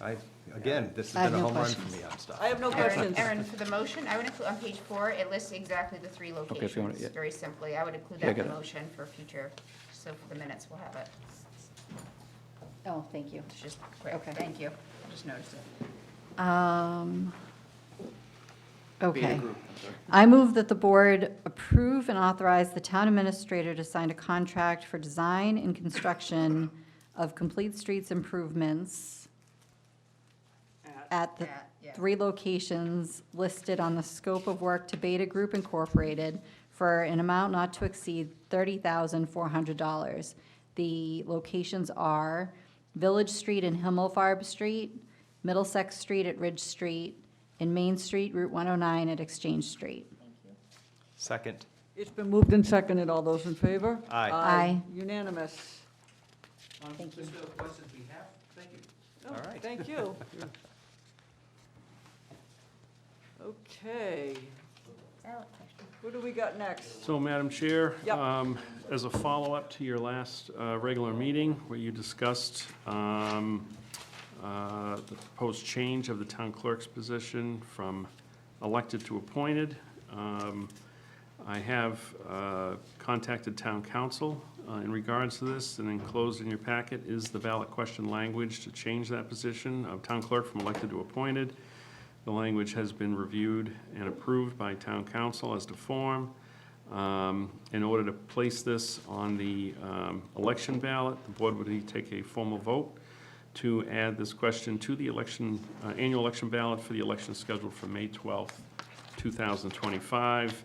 And the language, as it reads in your packet, ballot question number 1, shall the town of Millis vote to amend its home rule charter to have its elected town clerk become an appointed town clerk of the town? And I think, as was spoken about a little earlier, the ballot question is not necessarily absolutely legally necessary, but it really ensures that this is something, when it's sent up to the, as a request for a special act, that the town is supportive of that move. Okay, I like it. Yeah. And just as a refresher, it was either 21 or 22 that this came up as, this was proposed at town meeting, along with several other recommendations from the Charter Review Committee, All in one article. all in Yeah. one article. Yes. And the whole article was tabled with no action, and we've Correct. started bringing back pieces. One of those pieces, done last year, was to allow our town administrator to Sign sign the but we've seen no action on it. It Still has been eagerly filed. awaiting. It's been filed. Yeah. I'm still signing. So we're hoping get it'll get there. Yeah. approved this summer. All right, so this would be the same process, we're just bringing one at a time back. Mm-hmm. And keep the confusion to a minimum. Yeah. Okay. Hold on 1 second. Yep. Jim, you want to talk?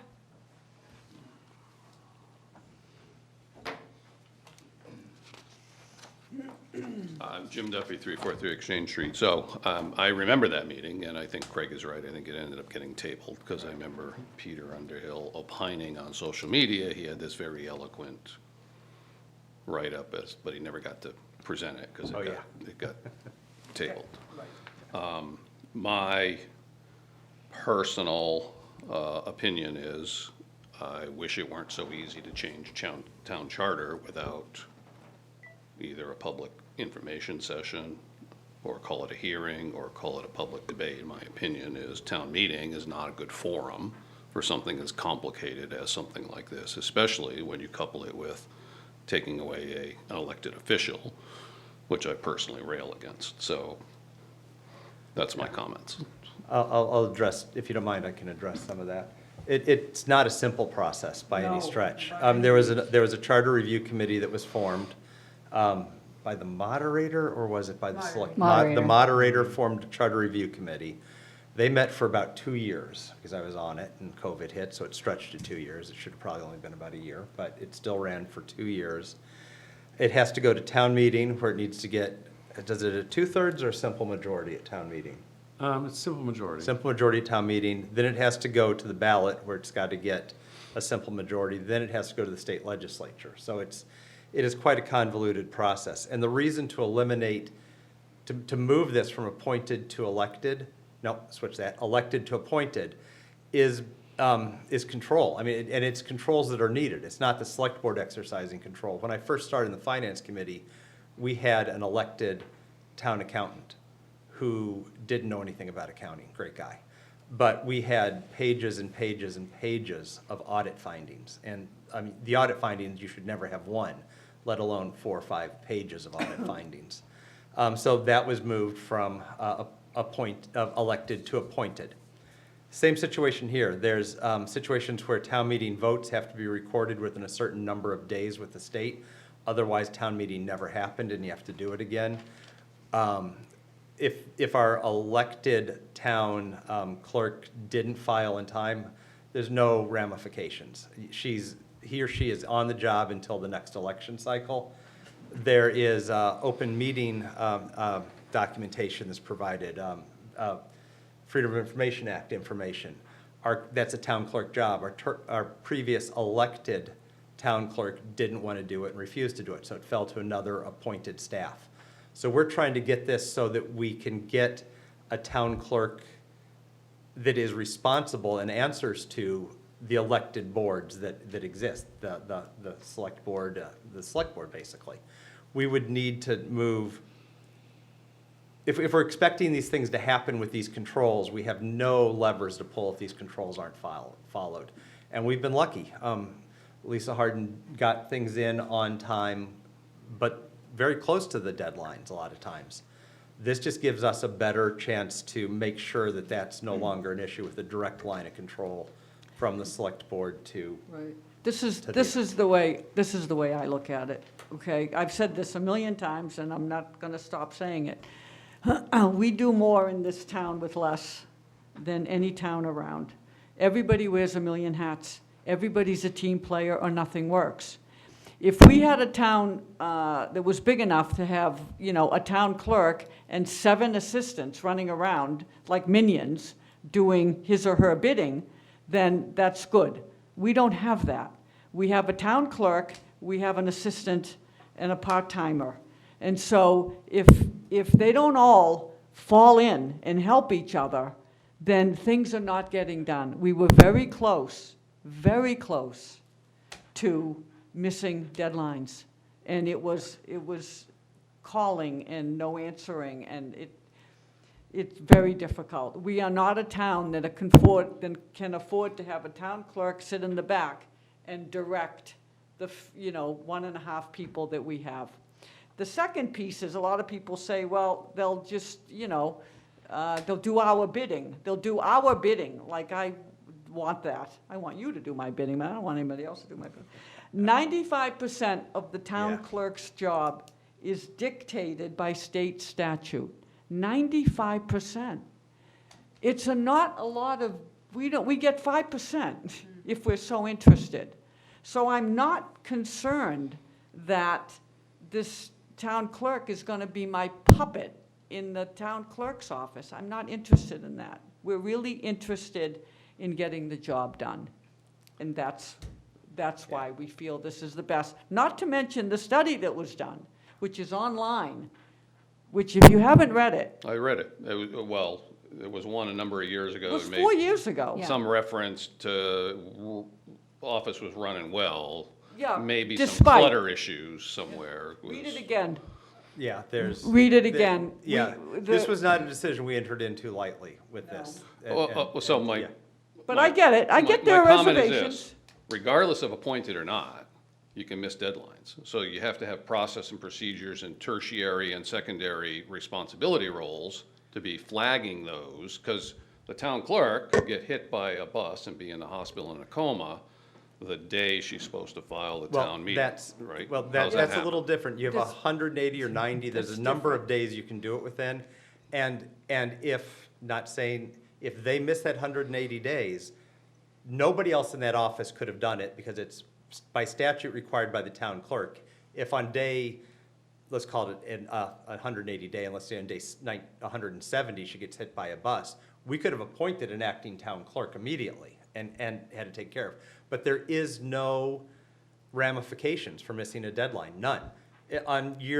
On the first 6 months of your 3-year term, if you miss every deadline and don't file a marriage certificate, death certificate, anything that needs to be filed by the town, there is no way to remove that town clerk for 3 years. No ramifications. No ramifications at all. You can say that there should be controls, But there aren't but any. there aren't any for elected officials. I mean, we are, good, bad, or otherwise, unremovable except by vote. So is she, or he or she in that office. So that's where it comes down to, with no way to correct it and nobody to supervise it except the voters once every 3 years, it's a very scary position to be in. When the town clerk was just 20 years ago, 30 years ago, when there weren't as many legal ramifications tied to it, it was an easy position for a lot of people to have. Back long Now ago, it's a when. professional position. When this was happening, the town clerk did a few things. They did a few licenses. Yeah. And they ran elections. And you just need somebody that's, willing and able to do it. And accountability. We're looking Yeah. for accountability, that's all. Yeah. But your point was that we should have had a hearing or something. But I mean, this is Well, I this is on the think there's ballot. lack of information as to why. Well, it's on the agenda, if anybody wanted to come and Yeah. discuss, like you managed to come. This is why we're here to discuss it. We'll put it on the next one again. And for 2 years, we talked about the other meeting, and I don't think it was anybody except the committee at any of those, even though we were on Zoom for half of it because of the pandemic. So it's the same argument. I mean, we couldn't do anything if we waited to pack this room with 500 people, or a room with 400 people to listen to us whine. We're glad you're here. You give us at least somebody to discuss with. So the other, how many, 8,000, 9,000 people in town, thank you. But, Oh, the 5 at home, yeah. yeah, but I mean, it's the curse of the town. You It's can't the get be- this word out any other way. I don't know how else we do it. I promise you, if we held this hearing in a gym and said we're discussing it, we might have 8 people. We'd have so- Jim. We might have had 2 more, 3 more people. Come on up. Thank you, Jim Jim. and Joyce, there we go. Joyce. Joyce Boyardi, 206 Orchard. I understand the elected appointment. I'm not questioning that. How many hours is this? And I have a few questions. How many hours? How long a term? Is it a term, or once they're appointed, are they under the town as an employee? Yes, so the town clerk, if it's changed to appointed, would be like any other department head in the town, so they would most likely be a member of the union. And it would be a hire, it would be an appointment, but it'd be like, say, hiring any other department head, like hiring the COA director, or hiring the treasurer, the finance director. It would be, and they would have, they'd be part of the union, and they would be a full-time salaried position. Okay, it is full-time. Yes. Yeah, Okay, that's what I just wanted to be sure, because before it was different. it was like 12 and a half hours. Yeah. Okay, what do we have for this? I'm, Thank you. Thank you, Joyce. you ready for it? Yes, Okay.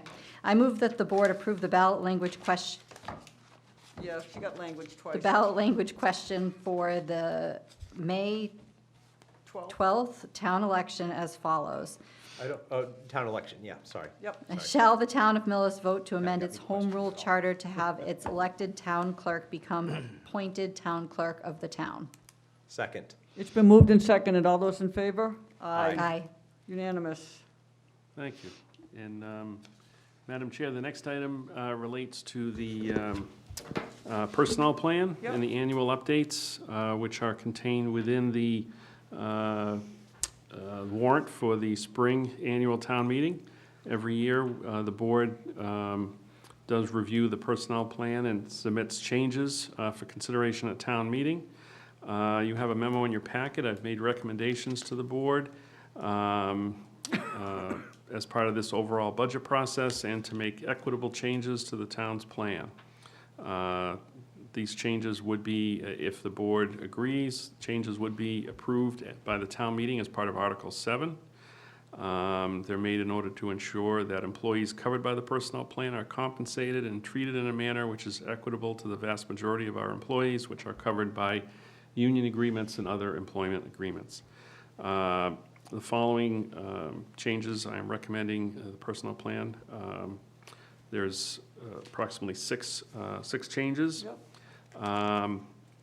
The first is to adjust the steps within grades 11 to 17 so that there is a 2.5% increase between all steps, which would match the newly ratified SEIU agreement. Remove step 1 on the step scale and add a new step 10 with a 2.5% increase, as was done in the newly ratified SEIU agreement, as well as several other agreements.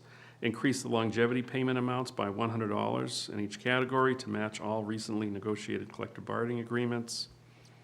Update the bereavement leave language by adding grandchild and domestic partner, and adjust the bereavement period from 3 days to 5 days for immediate family, again, as reflected in several of the newly signed collective bargaining agreements.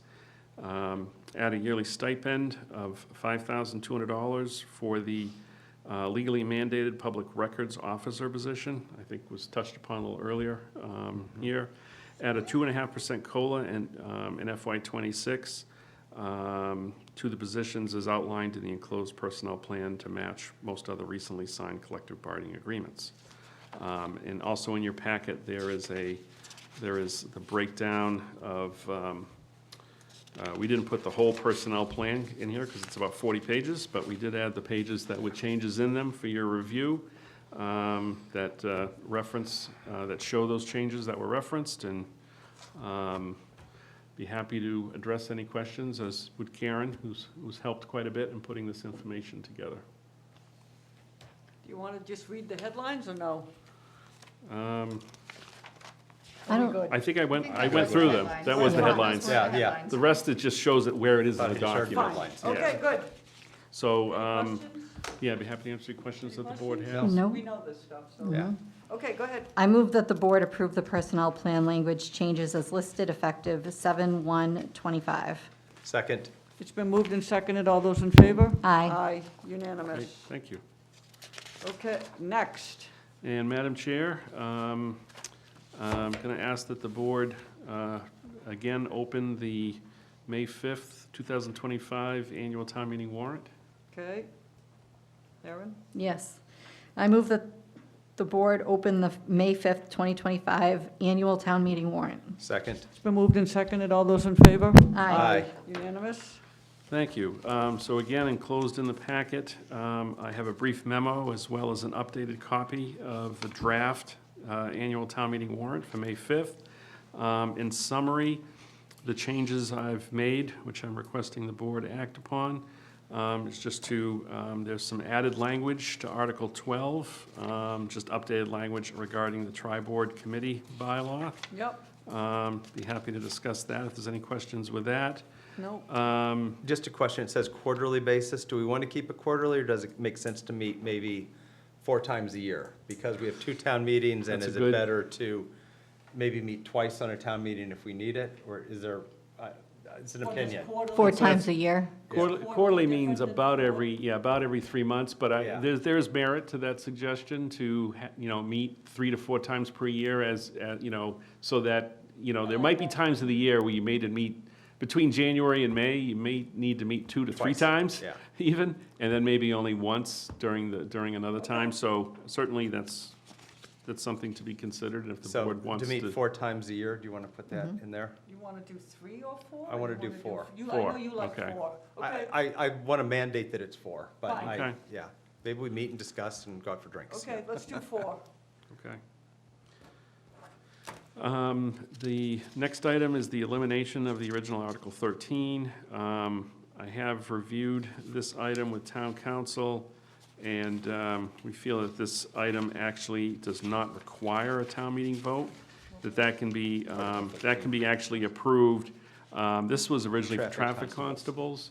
And after speaking with town council, Okay. many other towns actually have done them as traffic supervisors and done them through a simple approval and vote by the select board. Okay, fine.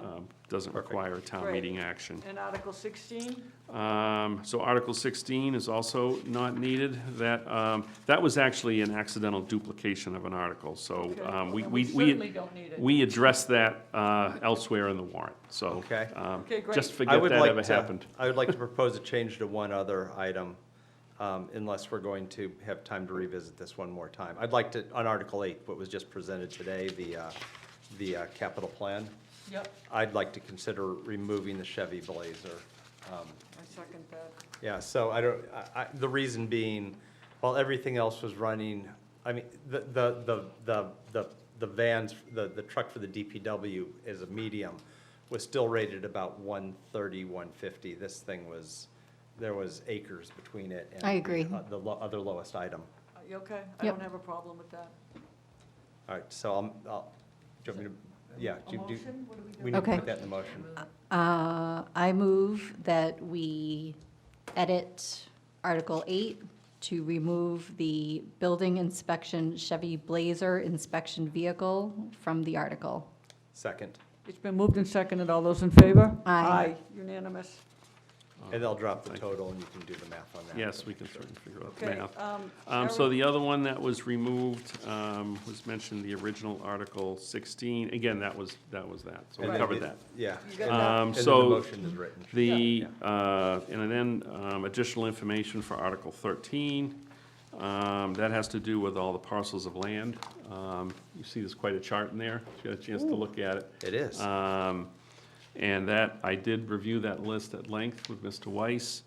That lists all the parcels of land that we believe would, as far as we're aware, would not serve the town any purpose moving forward. Okay. The vast majority of those parcels are under a quarter of an acre, Yep. and most of them have an assessed value of under $20,000, with just a couple exceptions. Yeah. Yeah, for those people that don't know, these are the pieces. How are we doing with the 2? We're working on that. We're working. We're working on that. Yes. It moves slowly up here, Joyce, very slowly. Spread very thin.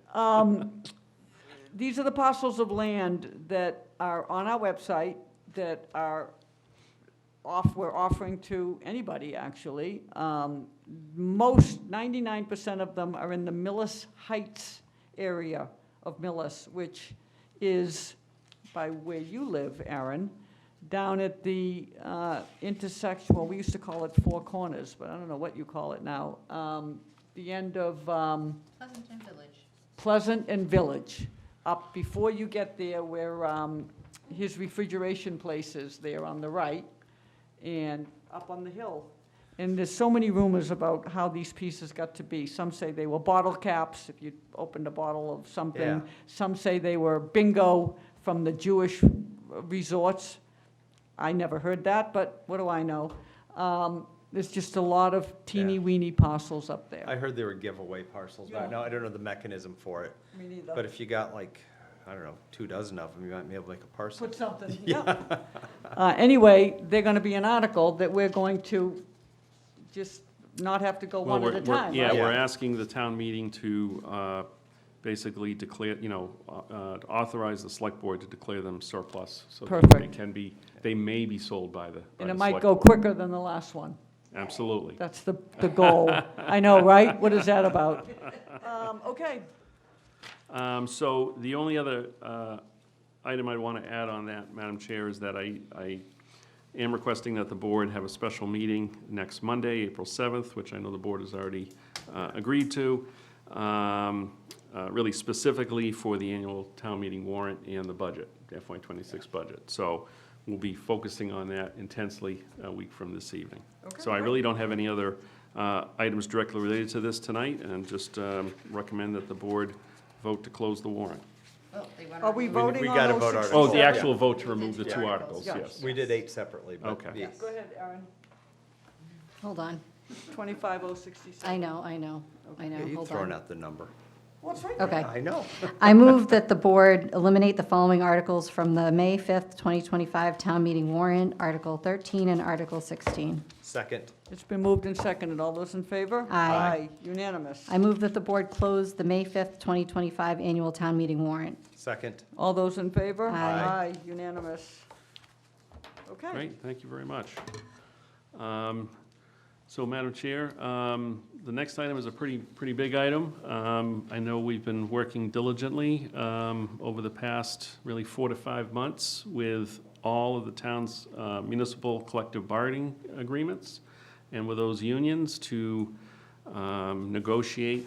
successfully negotiate agreements, which we were able to do. So I do want to thank, first and foremost, the board for you all stepping forward and being directly part of those negotiations individually, coming to the different meetings.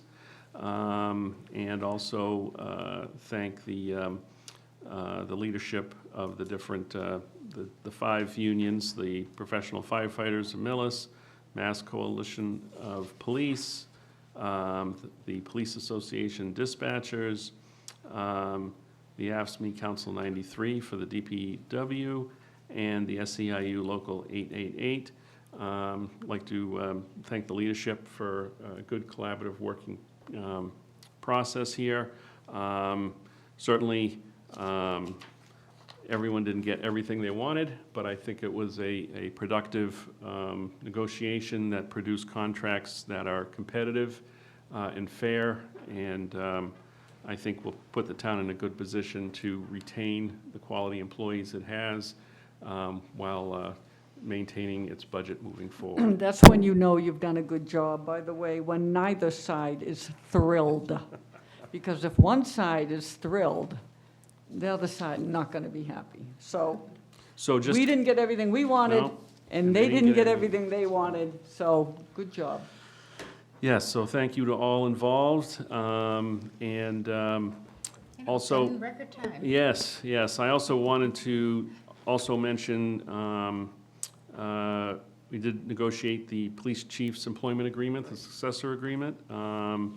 And thank you, Aaron, for working with me on that, and the chief. And that's also been negotiated. And we're certainly glad to be holding on to our extremely valuable, professional, and highly competent chief, and who's doing a great job.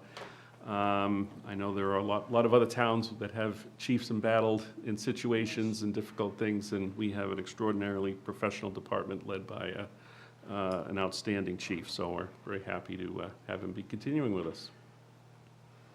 Yes, all of our directors actually are We're very happy. very, Absolutely. very fortunate.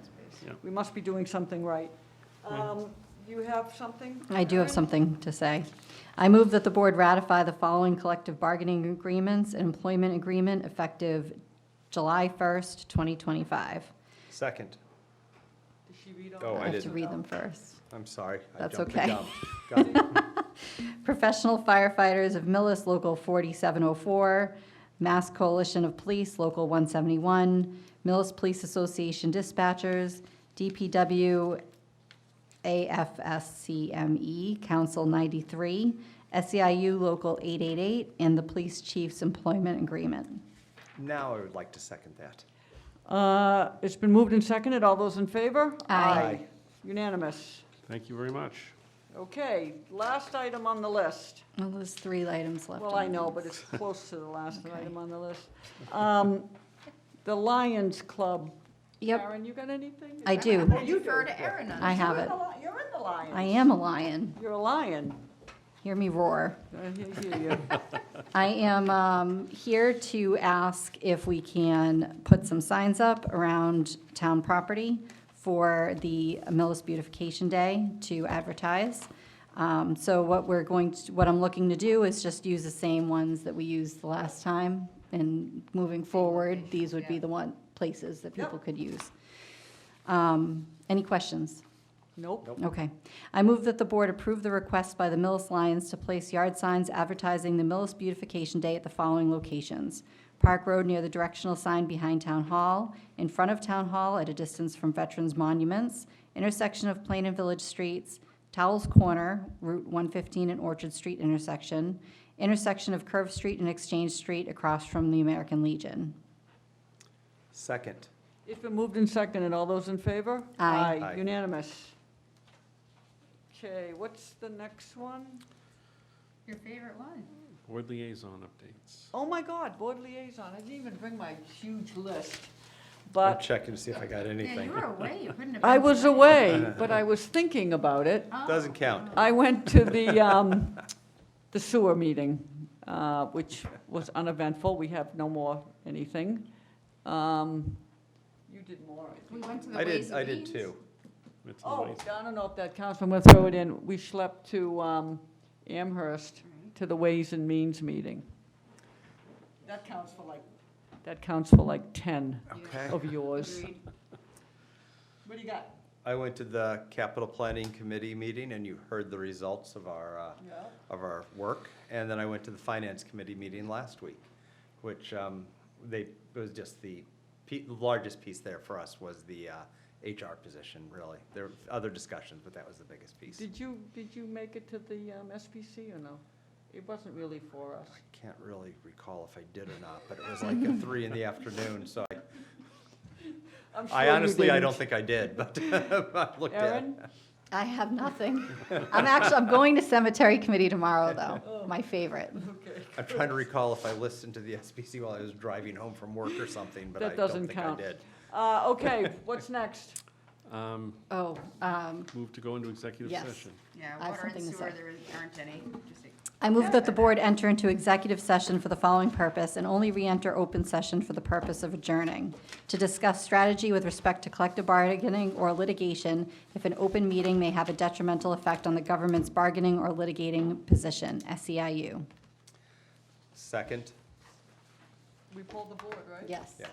I don't pull the board, you do. I pulled the board. Erin? Yes. Aye, Yes. and I'm a yes, so we're going into executive session. Thank you, everybody. Thanks, everybody. Thank you.